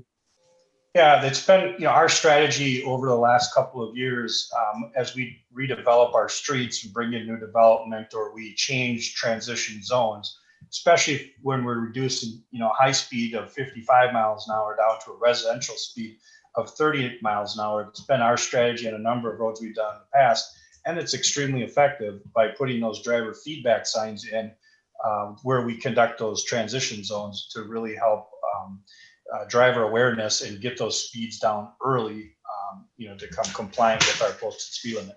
So my recommendation as part of this, if we are going to put this in and we do look at a speed reduction zone on Kettle River here, that we also include in there a transitional driver feedback sign on the south of Kettle River below 255th, heading north, so that we slow that traffic down as effectively as possible. All right, I think we all know I love the speed signs, and I think they've been a big help in many of our places that we have them. So I appreciate that, Chief Hoppy. Okay, I think I'm gonna go ahead and read this and take a vote on it. I wanna say this before I do that to all the residents that are listening and will be watching this and listening to this. Really, really appreciate comments and questions. And I know that we have a fallback plan. I shouldn't say a fallback plan, but when it comes to the next step, we'll be able to also have more questions from residents as well. presentation, as far as staffing go, you did a great job. This has been very complicated, and we've come up, I think, with some great answers. So with that, we need a motion to approve Resolution 20-10-93, a resolution approving a rezoning from rural residential 1 or R1 to the 1 and 2 family residential district R4 for the Maximus Development Group, Jesse Maximus, at location PID number 21.10582.05 and 21.10582.10. Do we have a motion to approve? Member So Schilling. moved, Member Zerwas. Okay, so we'll have Member Schilling make the first movement, and Member Zerwas, are you fine with that second? Yes, I am. Okay, we'll do roll call, please. Member Yeager, Aye. Member Schilling, Aye. Member Luger, Aye. Member Zerwas, Aye. and Mayor Iverson is an aye. So, Mr. Maximus, we look forward to seeing you at the next step. Oh, we got one more. You're on next after this as well, but so it was a long conversation, and I appreciate everybody's comments. Number 11, to consider Resolution 20-10-94, resolution approving the preliminary plat of Summerfield's Maximus Development Group, Jesse Maximus, PID number 21.10582-05 and 21.10582.10. And Mr. Linwood, are you starting on this, or Mr. Erickson? We've had a lot of conversations, so I'm assuming it won't be very long. Certainly can. Council, this is just a continuation of the items that you've been reading. If approved, there is one note that staff would like to make in regards to the resolution. If council was in favor of moving forward in the approval of the preliminary plat. Number 1 in the condition, that is actually should be omitted from it. That is not applicable to this. It was in regards to be more applicable to a final plat in regards to the 106 units. So we would ask that that item be stricken because it's not applicable for the 19 home sites. Okay. Is there anything else Mr. Erickson, were you going to jump in, or Ryan? We're good. Okay. So I will go around the room. Member Zerwas, any questions regarding the preliminary plat? No questions. Okay. Member Luger. No questions. Member Schilling.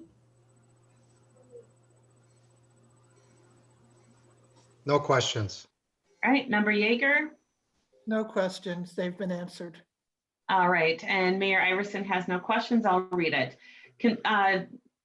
A motion to approve Resolution 20-10-94, a resolution approving the preliminary plat of Summerfield's Maximus Development Group.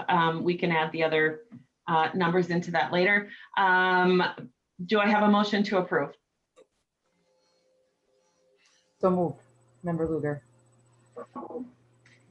Mayor Iverson. Member Luger makes the first motion. Do we have a second? Mayor Iverson, I apologize for the interruption. Can we please include in that motion to strike number 1 as staff recommended on that resolution? As for the conditions. Yep, and I believe Member Luger did as amended, correct? Correct. Member Luger? I apologize. Okay. All right. So we do have that as amended, striking number 1. We do have a motion by Member Luger. Do we have a second? Second, Member Zerwas. We have a second by Member Zerwas, and I will do roll call. Member Yeager? Aye. Member Schilling? Aye. Member Luger? Aye. Member Zerwas? Aye. And Mayor Iverson is an aye. It does pass. All right, on to number 12. To consider Resolution 20-10-95, a resolution approving the purchase of a skid steer 2230 skid lift attachment from the skid lift in the amount of $14,495. Mr. Algeld, it's good to see you. It's your turn finally. Thank you, Mayor and council members. Public Works has been looking at a skid lift for working on heights above 6 feet. We used to have a cage that went on the front end loader. An OSHA representative was at Casey's and seen us with it and told us to get rid of it. And so it's been cut up and thrown away. We took this to the safety committee and reviewed the need for the lift and recommended we try to get a grant through the safety committee to purchase it. Unfortunately, in 2020, we did not budget for the lift, so we did not proceed with the presentation to the city council for approval of the applying for the grant. But upon review of that CARES Act funds, the lift qualifies for that purchase as it would eliminate the need for 2 people to do simple tasks such as putting the flags up and down, changing light bulbs, working on the garage, signs, pruning trees. I attached some pictures for you to look at. How it operates, it would reduce the staff, is the lift is attached to the skid steer. Then the operator puts the skid steer in what's called auxiliary hydraulic mode. Then the employee gets out of the skid steer, gets in the cage, and he can lift him or herself up and down. And so there's no need for another operator. Plus, we would not want another operator to be in the skid steer while they're using the skid lift for safety reasons. And if traffic control is a problem, like if you see us out on the street, we can have employee social distance by using a truck with a beacon on. And we went through dealers on this, and nobody could get it by November 15th, the time allotted for CARES Act. And so we went straight to the manufacturer, and they can meet that deadline of November 15th. So the estimate was for $14,495 for the lift delivery and setup from the manufacturer skid lift. So staff recommends the purchase of the model 2230 skid lift in the amount of $14,495 from skid lift. Okay, thank you. Mr. Amjad, I believe I read in your report that what we're doing is we're no longer allowed to be doing that.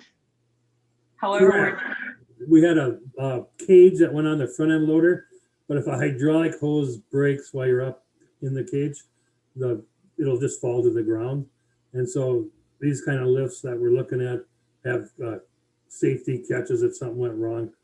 It just locks up, and then you can release it from down below, with a button.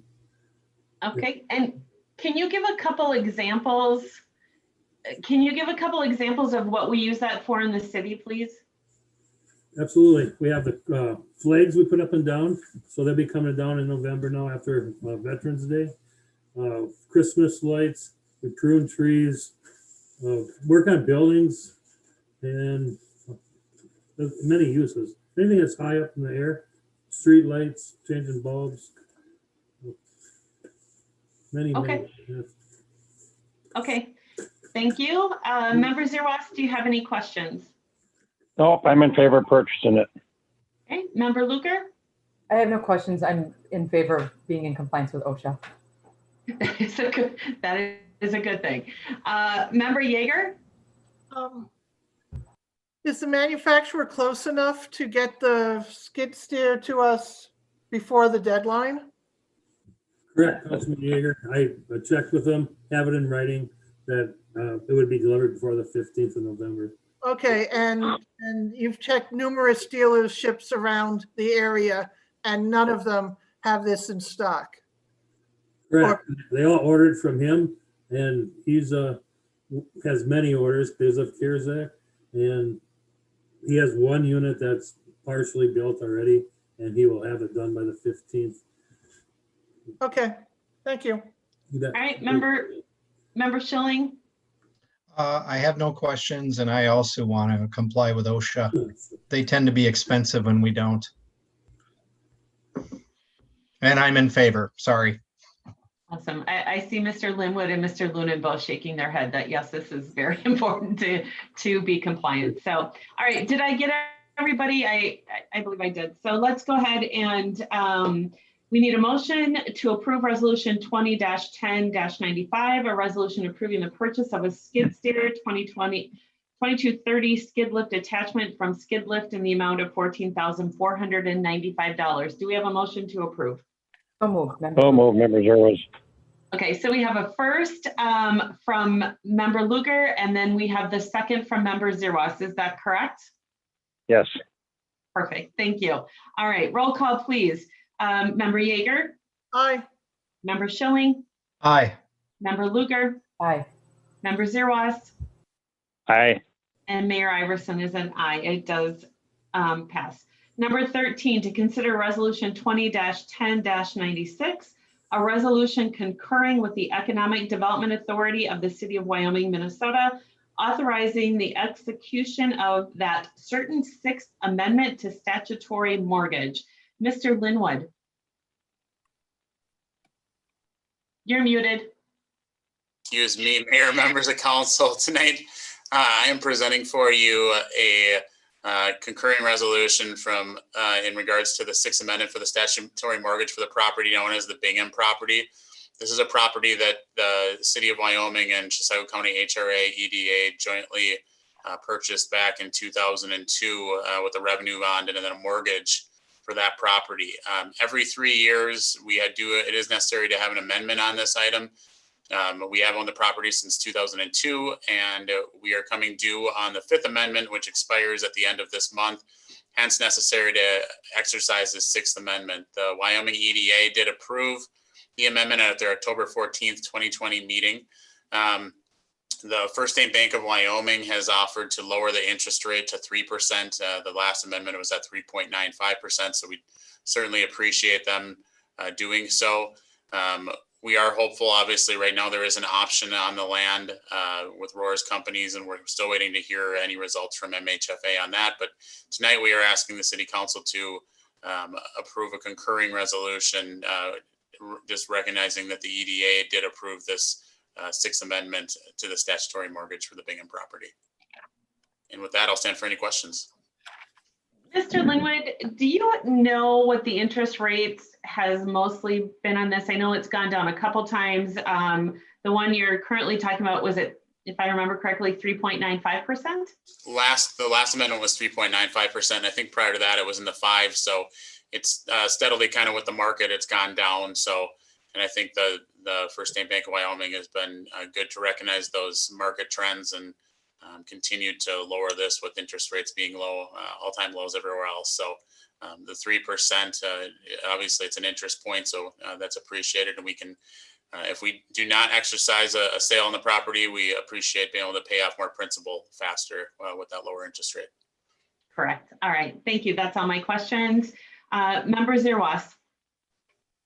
I have no questions. Member Luger. No questions. Member Schilling. I have no questions. Member Yeager. Do we have a resolution 20-10-96 to see? Because I don't see it in the packet. Did you get the one that Ms. Dumas sent out? Yeah, this is what I'm looking at. Let me take a look here.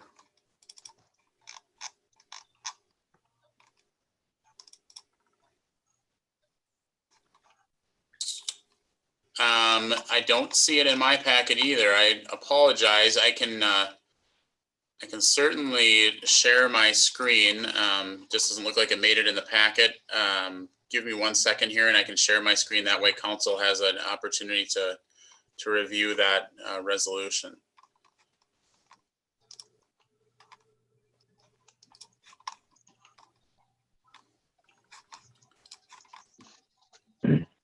Can everyone see that?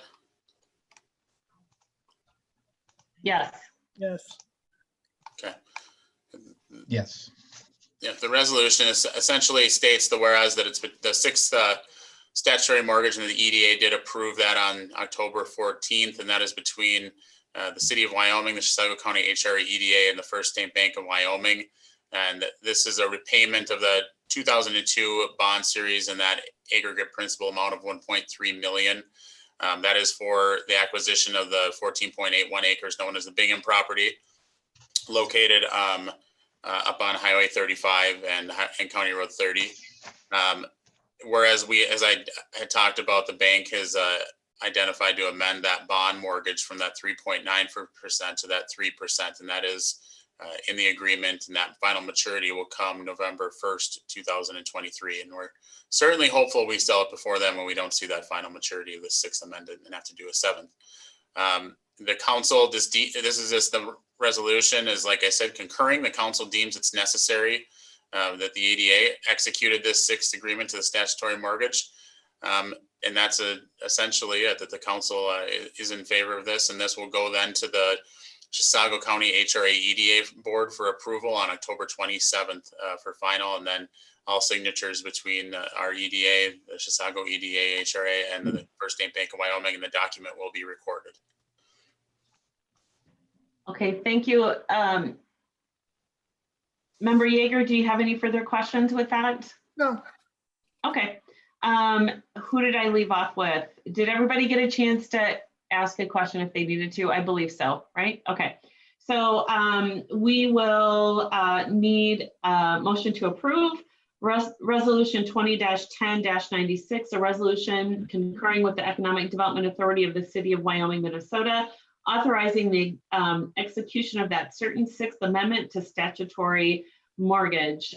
Do we have a motion to approve? So moved.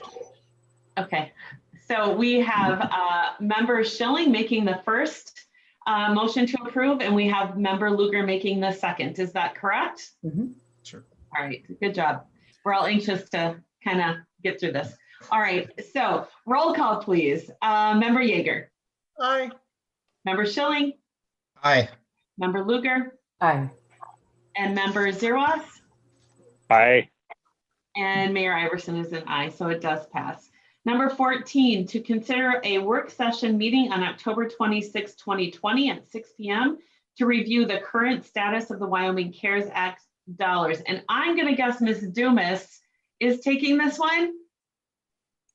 Mayor Iverson, I'll take this one, actually. You'll take this one. Okay, sounds good. Yeah, Mayor Iverson, council members, staff is requesting that council set a work session on October 28th at 6 p.m. to review the current status of the CARES Act dollars that the city of Wyoming received. As council knows, we're coming to an end on the time that we can utilize this, and we thought it would be a good exercise to sit down with council and see where we sit on the total amount that we've allocated and where our business grants are, nonprofit grants are. Those continue to roll in, but we thought it'd just be a good time to have a conversation with the council and make sure there isn't anything here at the end that we're looking to try to use those dollars for that we haven't already. So with that, we just ask that you set a work session on October 28th at 6 p.m. 26th. Excuse me. Thank you. 26th. Okay, so what I was I'm like, I gonna just do- put it in the calendar. We got the 28th on the staff memo and the 26th on the agenda. It should be Wednesday, the 28th. So that would be that would be appropriate. The staff report is correct.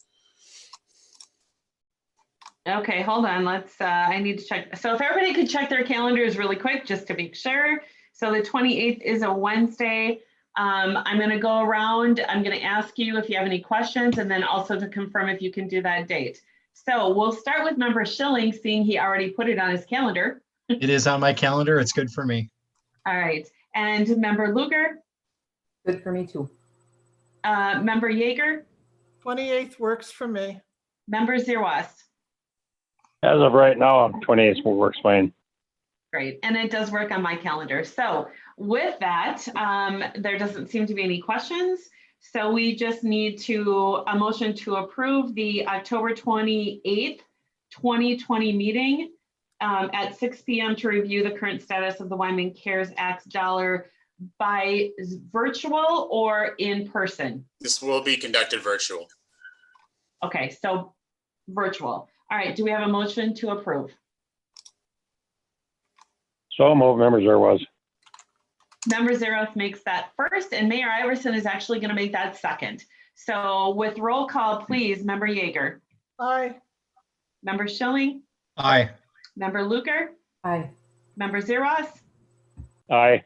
And Mayor Iverson is aye. So we have that set for the 28th. Number 15, to consider a special meeting on November 12th, 2020 at 6 p.m. to certify the 2020 City of Wyoming general election results. Ms. Dumas, is it now your turn to talk? It is. Thank you, Mayor. Okay, good. Mayor, members of council, staff's requesting that the city council approve holding a special meeting on Thursday, November 12th, 2020 to review the canvassing results of the 2020 general election. This is a later date than the city council usually reviews these results, and that's because there was recently a court order that approved that the Secretary of State will be accepting mail-in ballots for 7 days after the general election, so up until November 10th. They will be accepting ballots that have been postmarked on November 3rd. So that's why there's a little bit of a delay in reviewing those results. In addition, it's been noted that currently the City Council has a budget work session that's scheduled for the 11th, which is Veterans Day. So if the City Council would also consider to hold that budget work session on the 12th, that would allow the City Council to have one meeting rather than two. With that, I'll stand for questions. Okay, I have no questions, so we'll move along let's go member Zeros. I won't be available from the 7th to the 15th. All right. Okay, and member Luker? Unfortunately, it looks like I have a conflict. It's a work-related conflict for the 12th. Okay. All right, let's see if we have a quorum yet. Member Schilling? I am available. Okay. Member Yeager? I'm available. Okay, and I am available as well, but here's the question. Do we have to do it on the 12th then?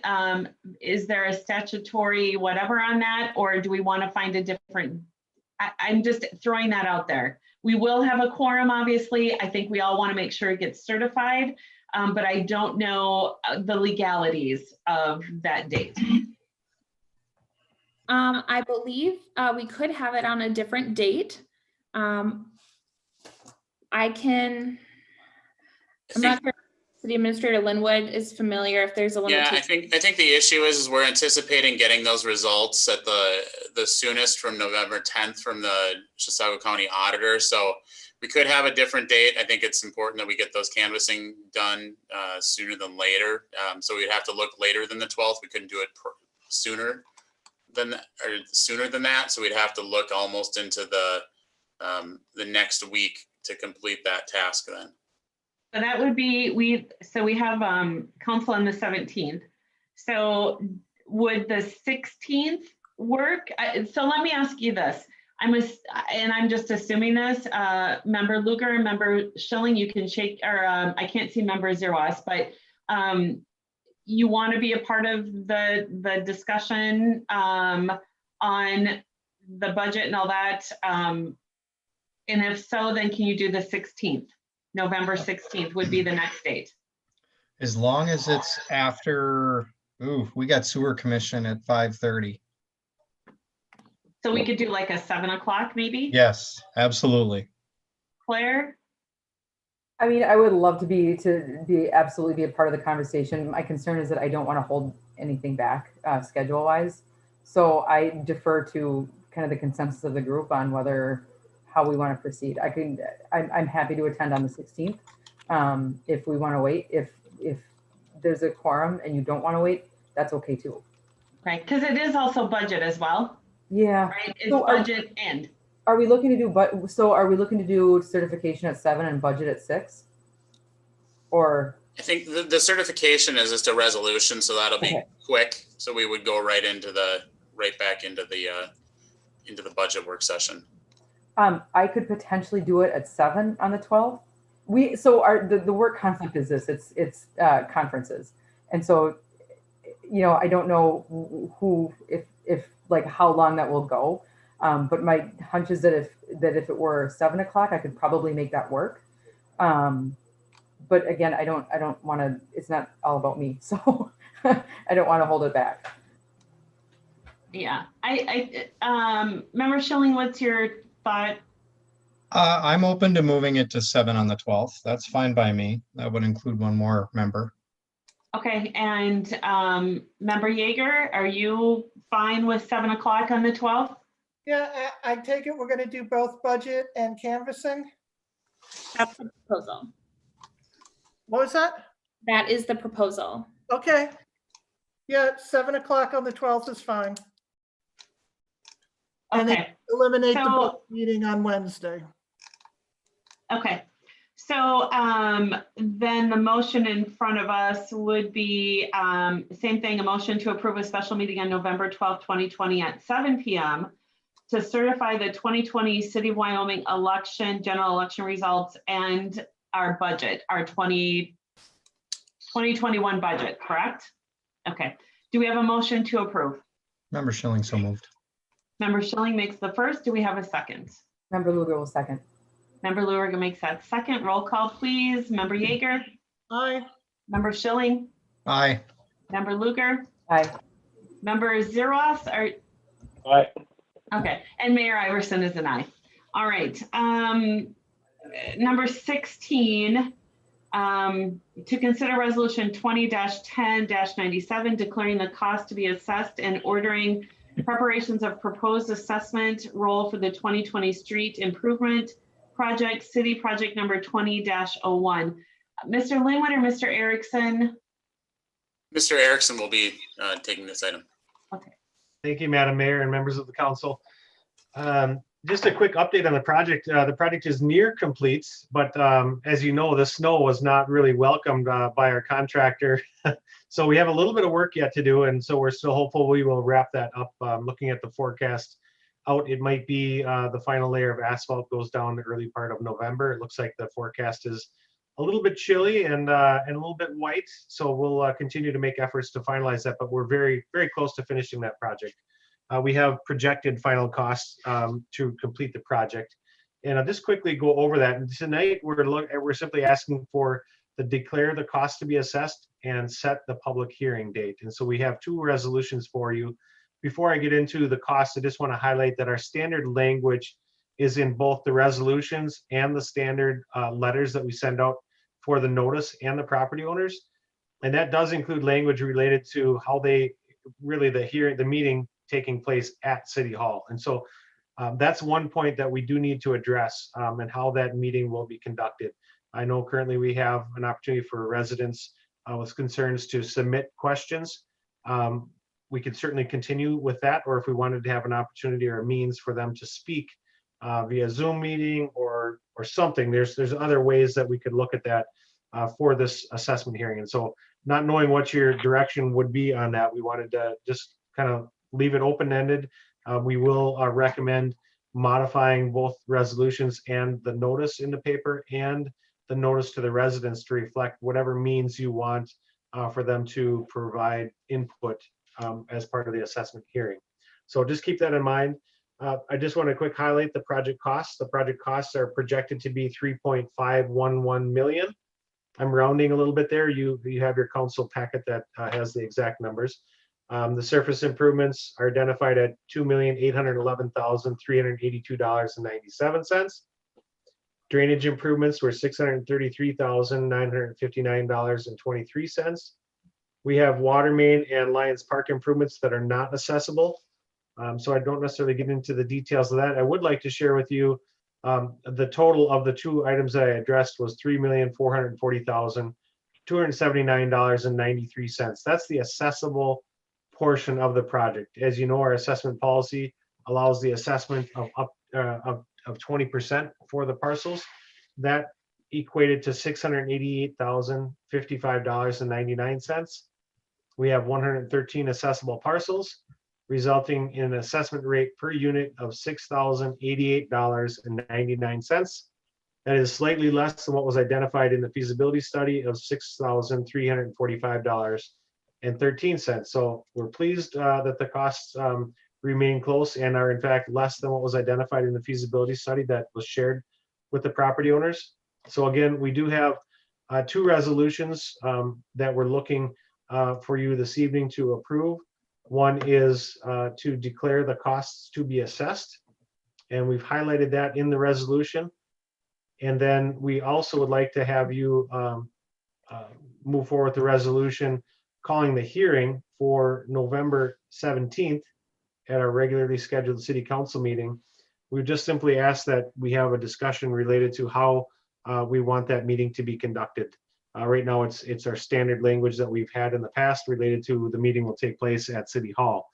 We know that we're not conducting these meetings in person. And so just the means of how we need to convey that to property owners and how they participate in that public hearing or that assessment hearing, we'd like to hear from council on that. And then staff will move forward with modifying the language in both resolutions, as well as the language that's mailed out to the property owners and goes to the newspaper. Thank you, Mr. Erickson. I think I need some clarification. Sure. And I believe I'm going to ask Mr. Linwood for this as well. Mr. Erickson, what you're asking for is what we typically do in a meeting at City Hall are people to come up. It's a public hearing, correct? And they're able to ask their questions. Okay. Mr. Linwood, we have been in virtual meetings now since March. Correct. And how many public hearings have we had? I believe that we've conducted a few for our street. Actually, we didn't conduct any for our street project. I don't think that we've had, the first one that we potentially have would be on November 4th. I'm not aware that we've had any prior to that. Okay. So my understanding is we have been in this virtual meeting now for however many months you want to count it. Public input has in general been, as we've done tonight, by people submitting their questions, correct? Correct. We try to share that information, and how we noticed our last public hearing that that individuals have the ability, not only were receiving feedback by some of the different items that we put up on, Ms. Dumas put up on our PROCO survey, but we have noted that in that public notice that you can go to our city website and provide the council feedback via that, or any other written directly to City Hall. So right now that is what we did for that public hearing. I think, as Mr. Erickson stated, we gave the normal draft verbiage if we were to hold the meeting in person, but we wanted council feedback on that, if they wanted to stick with what we've been utilizing for this, for the public comment, or if they wanted to discuss any other way to do this. So that's really the point on those items tonight. And then we will, in part of that motion and the approval of those resolutions, as Mr. Erickson stated, we'll make that change on those letters, on that public notice, and on those resolutions. Okay, so basically what I'm asking is, what we're doing right now is uncharted waters. We do not have a policy that we have implemented or researched since COVID started or meeting virtually, correct? We don't have a policy per se on how we conduct our virtual. The way that we've been conducting it, it does abide by the Minnesota state statutes in regards that we are providing opportunity for our residents or businesses to provide that comment, but we don't have a per se policy on that, no. Okay, and the last 4 years, we have done a lot in terms of transparency and making sure our policies and due diligence have been done with all of the policies that we have implemented within the city of Wyoming for the last 4 years. Would you agree to that? I would agree with that, that's been one of the initiatives of the city council, correct? Okay, my concern is this. This hearing would be relatively quickly. And if we don't have anything in place, because I think one of the things as I read the League of Minnesota Cities and all those rules is we need to have an orderly meeting.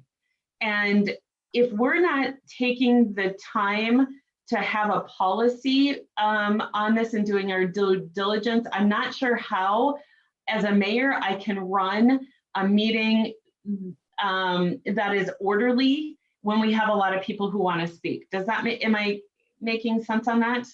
I think it's a reasonable expectation. I think that's something that, as you stated, the league always says that, you know, maintaining an orderly meeting. I think right now we don't have anything in regards to people wanting to speak, to make sure that we're having people who are identified. And I know some cities have essentially a schedule or make appointments for those individuals, and that way they can correctly identify them, that we're not letting people in the meeting that may be not supposed to be in it, or potentially we open ourselves up to malware, viruses, or things like that. So I think we need to be thoughtful in regards to how we would pursue if we were to change it based on what we currently have and go to something that's more interactive. Okay. All right. And we were calling, what was the date we were calling this for? Am I not seeing the date? November 17th, the November 17th Okay. meeting. Okay. So we would also need for council to go ahead and look at this. It'll take, I'm assuming, some due diligence on staff part, and then it's got to come to council. And then we're also going to need to maybe let residents know what the procedure is, the policy and the procedure is, right? So, okay. So I guess my opinion of the change of meeting, it needs to be virtual and kept with the way that we do have it. But I would like to recommend that going forward that we might have a policy in place for public hearings, because I actually kind of think we're going to be going through this for a while longer, virtual meetings. So, and that's up to council. I'm going to do a roll call. You guys can each state what you think on that. But I'm concerned that we cannot have an orderly meeting if we don't have some rules in place and we don't have information out to our residents in a timely manner. With that, that's my opinion. I'm going to ask Member Schilling his thoughts. Is there a reason we Member couldn't? Schilling, Can you hear me? Yes. Okay. Is there a reason we could not have a public hearing and just have people wait? If we have a maximum occupancy in the council chambers of us spaced out, you have 1 or 2 people stand in line and talk. I mean, is that possible? I mean, Rob, you're muted. Not quite sure where you would put those individuals in regards to our space here. I know some cities have gone back to in person, but they have it more because they have separate rooms or ability to, and I just don't know. Also, and I don't know how many, oh, go ahead. Yeah, Councilmember Schilling, I just want to jump in and just to be sure, the public hearing can be done digitally, just so long as there is an opportunity for the public to provide comment and, you know, whatever that opportunity may be. But there's nothing wrong with us holding that public hearing via a Zoom meeting or whatever it may be, just as long as we allow the opportunity for the public to comment on the issue. And I think that's one of the discussions to have here is how council wants to allow the public to participate, whether it's by pre-submitted comments or whether or not we want to actually allow them to be a part of a virtual meeting speaking on the issue. And state statute doesn't provide clear guidance on it. And so right now we can really go either way. If we want to just take pre-submitted comments, as long as we give the public ample notice and opportunity to submit those comments, or if we want to attempt to allow people to actually participate in a virtual meeting and provide their comments there. But it can be done via Zoom or any other video or telephone call. Okay. So then let me ask this question, Rob. Is if we do it virtually and people pre-submit their questions, is there any way you can have them in a queue and letting them in? Potentially that we could. We just need to figure out some sort of process for how we want to do it. But right, if we've received that input from individuals, right, via written before, but we could look at providing some sort of policy or some sort of process, how we're going to do that to ensure that we're having people that are participating in that public process, that they are those individuals. And it's not, like I said, we're not opening ourselves up to potentially having individuals in the meeting that shouldn't be, or like I said, malware or virus issues, because that has happened, I know, to other cities, and that's something that we're trying to be thoughtful on. Okay. I guess I'm up in the air with it then. Mr. Linwood, when we do it digitally and having keys or numbers or whatever they call in, how do we not know that they're from Forest Lake?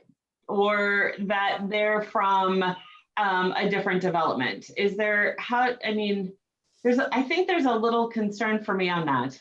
Well, I think that's just it. We'd have to have a process in place that, you know, where those individuals reached out, whether we had them initially set up where they were giving us that public input and then asking if they could potentially sign up, like I said, to almost make an appointment for it. That's what a lot of cities have done that are utilizing this. So they would have to give us either a display name, or they would have to give us a telephone number to ensure that we were letting individuals, you know, to speak to the council that were in fact, you know, residents of our city, and were the actual individuals to talk on a particular topic. So that would be to put some sort of policy or some sort of parameters in place. That would be, I think, necessary, just so we don't have a free for all and open up to, like I said, we're susceptible to different things. And like I said, other communities have had issues with viruses and unwanted visitors that were not appropriate. So that's what we're trying to not have happen. Okay, and if somebody misses their appointment, and then what do you do, or whatever? So, okay, Member Luker. I think like any opportunity or idea, we have to make sure that we have a well thought out policy and a process before we forge ahead. I think at a minimum, I would expect that the League of Minnesota Cities might have some guidance on drafting a policy just to make sure that everyone's rights are protected, and everybody's able to participate and engage appropriately and meaningfully, because we also don't want to exclude anyone inadvertently. And so I think at this point, just because we've been doing city meetings like this since March, I think we've established kind of what the norm is and the status quo in terms of submitting questions ahead of time. And so if we were to continue that, there would at least be some measure of continuity in how residents are able to access and participate ahead of time with questions. And so I don't think it would be new or unexpected if we use the same model that we're using now. I would like to see perhaps something a little bit more engaging in the future, especially if we continue to do meetings via Zoom. But, you know, just so that we can lead with something that is well thought out, transparent, and engaging for everyone, I would like to see a policy set up and kind of have the chance to look at it and give staff the chance to establish it before we decide we're going to roll it out on the 17th. Okay, thank you. Member Yeager? Okay. Oh, a couple of questions, and I do have a question about the amounts to be assessed when we get to that. I believe that the public should be able to address council in real time and interact in real time, whether it be by a meeting in person or a Zoom meeting. I noticed when we had the meeting with the Watershed District, members of the public were able to call into that meeting, and I would presume with the raise your hand function, they could raise their hand and they could have raised their hands and asked a question, and staff could monitor, you know, let in who's raised their hand. I do have a wonder about a prohibition from somebody who, let's say, lives in Forest Lake, because any other meeting I've been to Forest Lake meetings, and I've addressed the Forest Lake Council, and it didn't matter that I was from Wyoming. So I don't know what the prohibition with that would be. And whatever policy or however you want to do this, we still have a truth and taxation hearing coming up in December. And how do we want to handle that?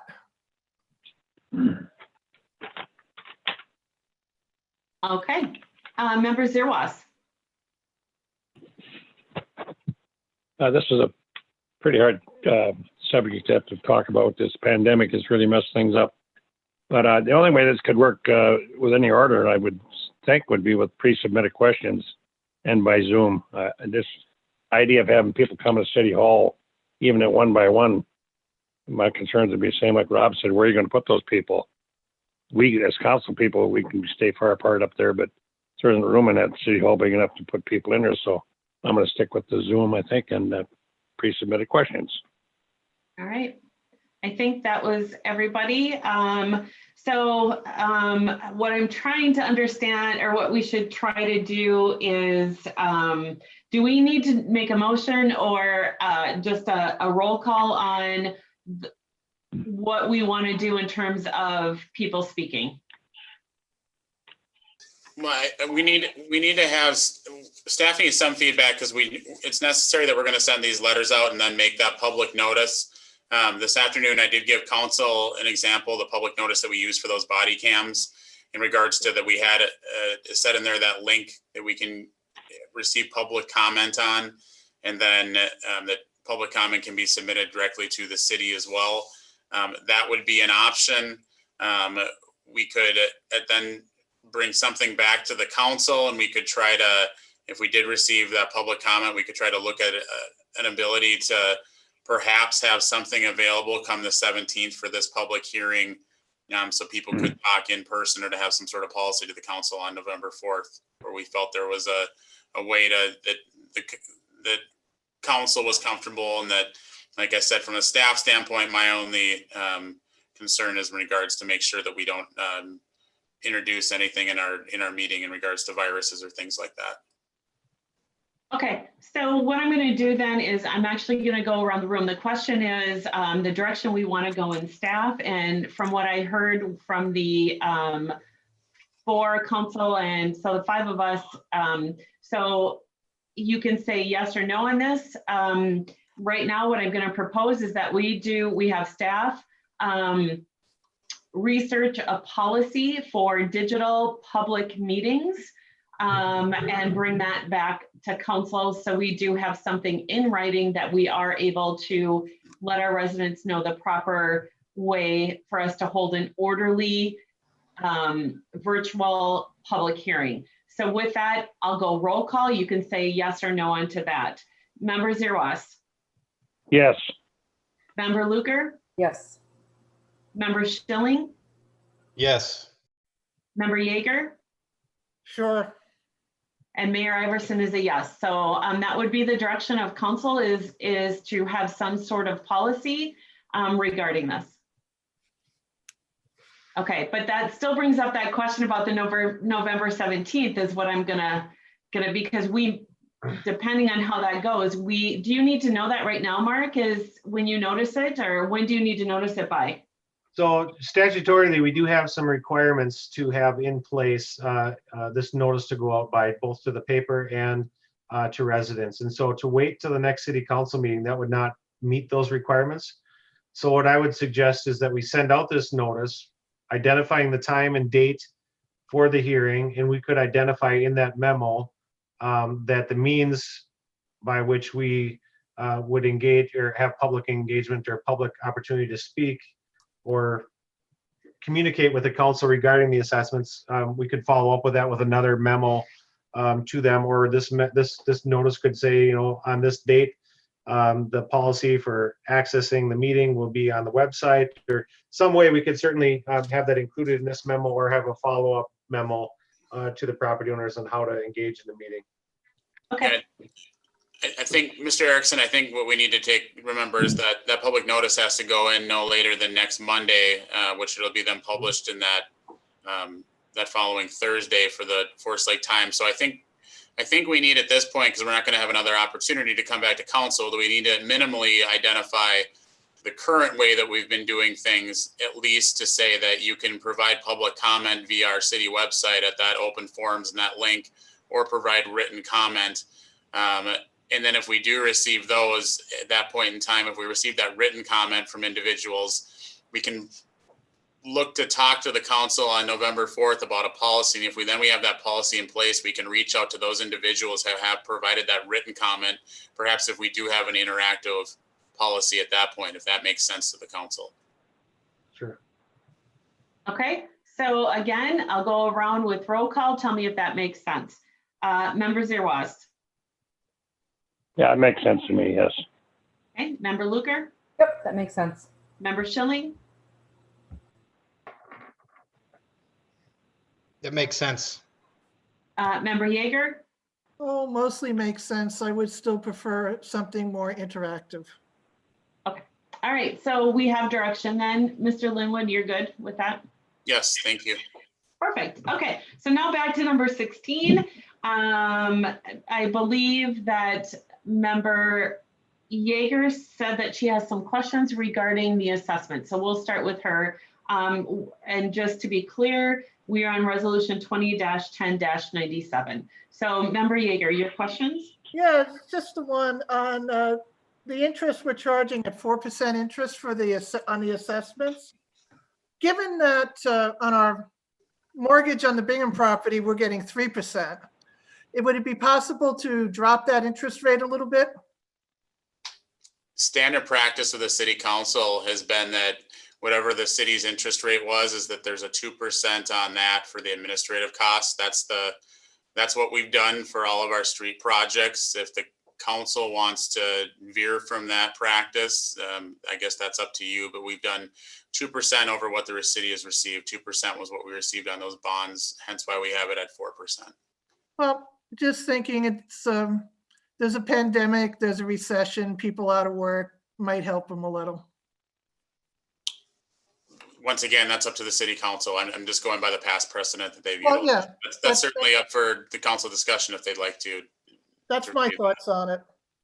Well, I think we should maybe reduce, if we could reduce it even 0.5%, that would be great. Okay. Member Schilling? Come on. Okay. I actually don't have a problem with that with current situation with, you know, unexpected, and we don't know what next year, the year is going to bring after that either. So.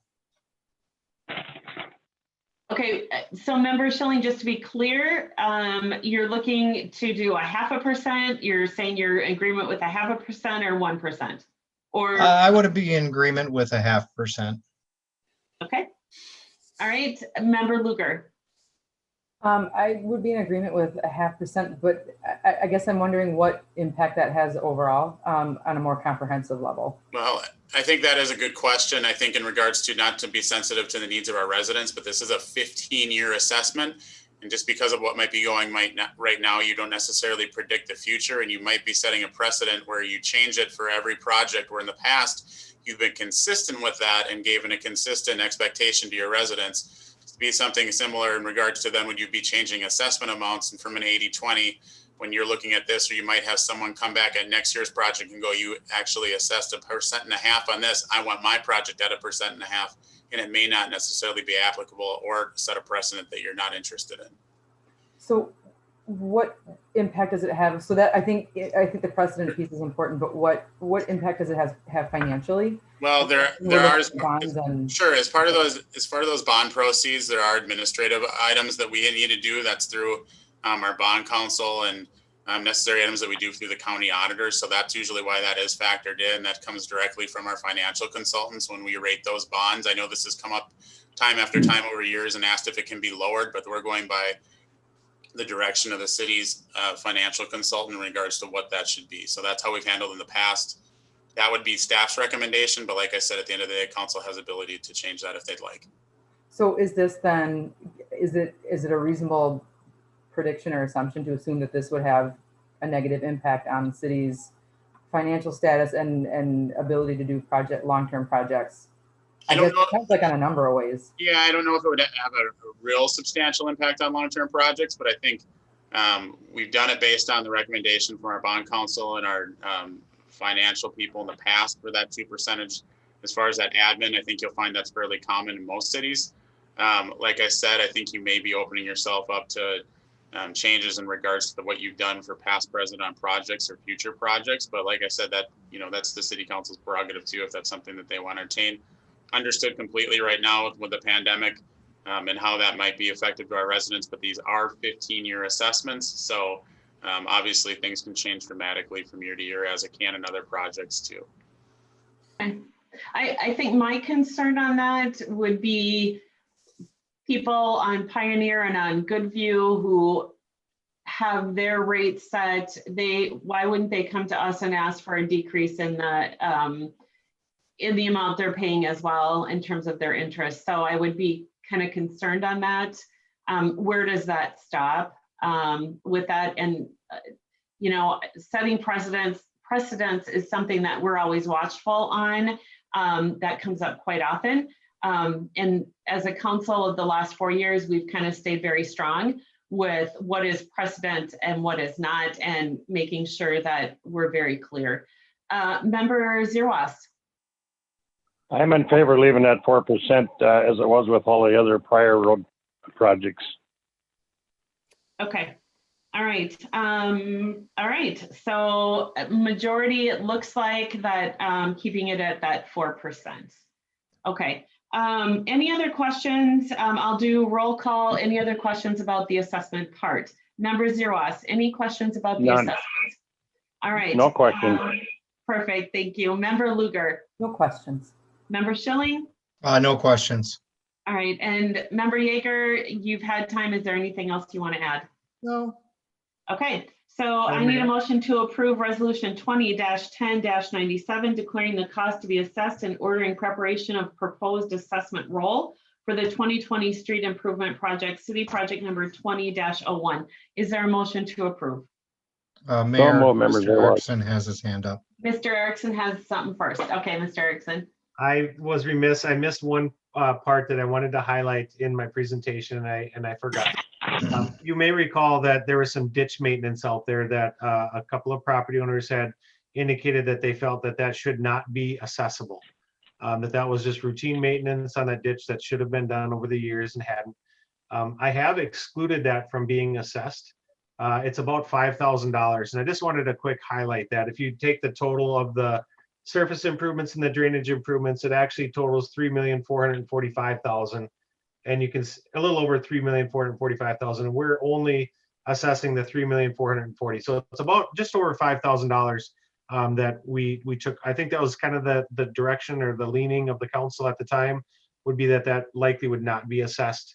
And so I did take the liberty of excluding that from being assessed based on just the routine nature of the work. It totals less than $9 per unit for the assessment, but I did want to just highlight that in case the council wanted to go a different direction with that slightly over $5,000 for the maintenance of that ditch, the clearing of brush and debris and such. Okay, with that addition, is there any questions, further questions? Member Yeager. None. Member Schilling.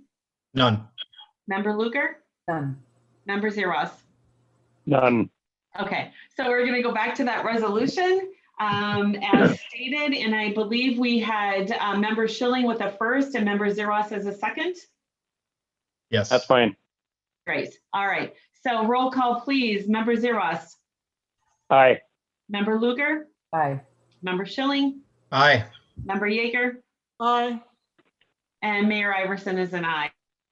Number 17, to consider resolution 20-10-98, calling hearing on assessments for the 2020 street improvement project, city project number 20-01 for November 17th. Am I correct on that, adding that date? Yes. Yes, okay, all right. Any questions regarding this after the conversation? Member Yeager, any questions? No further questions. Member Schilling? I have no questions. Member Luger? No questions. Member Zerwas? No questions. All right. So I need a motion to approve resolution 20-10-98, calling for November 17th. Madam Mayor, just Yes. for the item one, can we just clarify? I believe that the decision was this was going to be a digital public hearing. Correct. You want me to put that in that resolution? I think we need to clarify because it does state that it's going to be city council chambers. Okay. So we need a motion to approve resolution 20-10-98, calling for a November 17th virtual digital meeting on assessments for the 2020 street improvement project, city project number 20-01. Do I have a motion to approve? So moved, Member Luger. We have a motion to approve by Member Luger. Do we have a second? Member Schilling will second. Member Schilling is a second. Roll call, please. Member Zerwas. Aye. Member Luger. Aye. Member Schilling. Aye. Member Yeager. Aye. And Mayor Iverson is an aye. All right, we got through that. So quickly we can do our council reports. And Ms. Dumas, I am going to ask you for an update on something. So just a little FYI. So, all right, let's start with Member Yeager. I attended the special meeting on October 15th, and thank you all for watching. All right, and Member Schilling? I also attended the October 15th special council meeting. I unfortunately missed the sewer commission meeting, so Mr. Zerwas, who attended, I believe, is giving the update on that.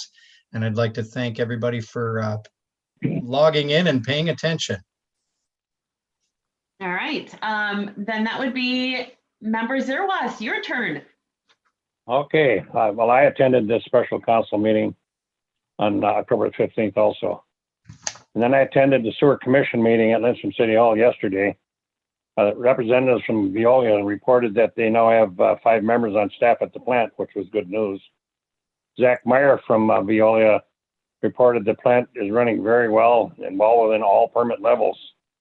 He also stated that they did have 2 alarms caused by plugging issues, which they were able to locate and take care of. In other business, the commission members approved the Andrews lift station and Chisago main lift station and the wastewater treatment facilities improvements at a cost of $822,000. There was also a budget meeting scheduled for November 16th at 4 p.m. And that is my report. Thank you. And because we're so long, I'll keep mine short. I attended the park meeting or Park Advisory Commission, the EDA, and the special meeting. And I forgot Council Member Lugar. Sorry about that. So. I also attended the special work session. I attended the Park Advisory Commission, but I think that was the week prior. And so that's all I have. Thank you all for watching. All right, thank you. And Ms. Dumas, just a quick update on our iPads, because I'm getting pretty excited to make sure that we have those. So any update you can give us would be marvelous. Absolutely, yes. So they arrived on my desk this morning. So I am in the process of getting them booted up and loaded with all of the information that we need for council. So hopefully we'll have them launched by the next council meeting. Awesome. I did have a resident ask me a question, and can you confirm this for me? There was a rumor out there that we paid to have the iPads engraved. And I'm curious about that, and did we, and if whatever, and why do we do that? The city did have the iPad engraved. However, that was at no additional cost to the city. A part of that is to ensure they just say City of Wyoming. And so if there was ever a situation where they were left somewhere, that they could be returned to the city. So it's part of our kind of security process for that. And as it was no additional charge, that made sense for us to do. Okay, perfect. So if Chief Hoppy was out and about in the city and one was left somewhere, he's going to know that it comes back to one of us, correct? Great call on that. All right, thank you for clearing that up. Like I said, I had some rumors out there about that. So awesome. With that, I can say that we can have a motion to adjourn, and we'll be done for the night. So do I have a motion to adjourn? Motion to adjourn. Awesome. Member Schilling, you look like you're ready to jump right on that. Do you want to make that second? Second. Awesome. All right. All in favor, just say aye. Ready? Aye. Aye. Aye. All right. Everybody have a great night. Wear your snowshoes, and we'll see you all in a couple weeks.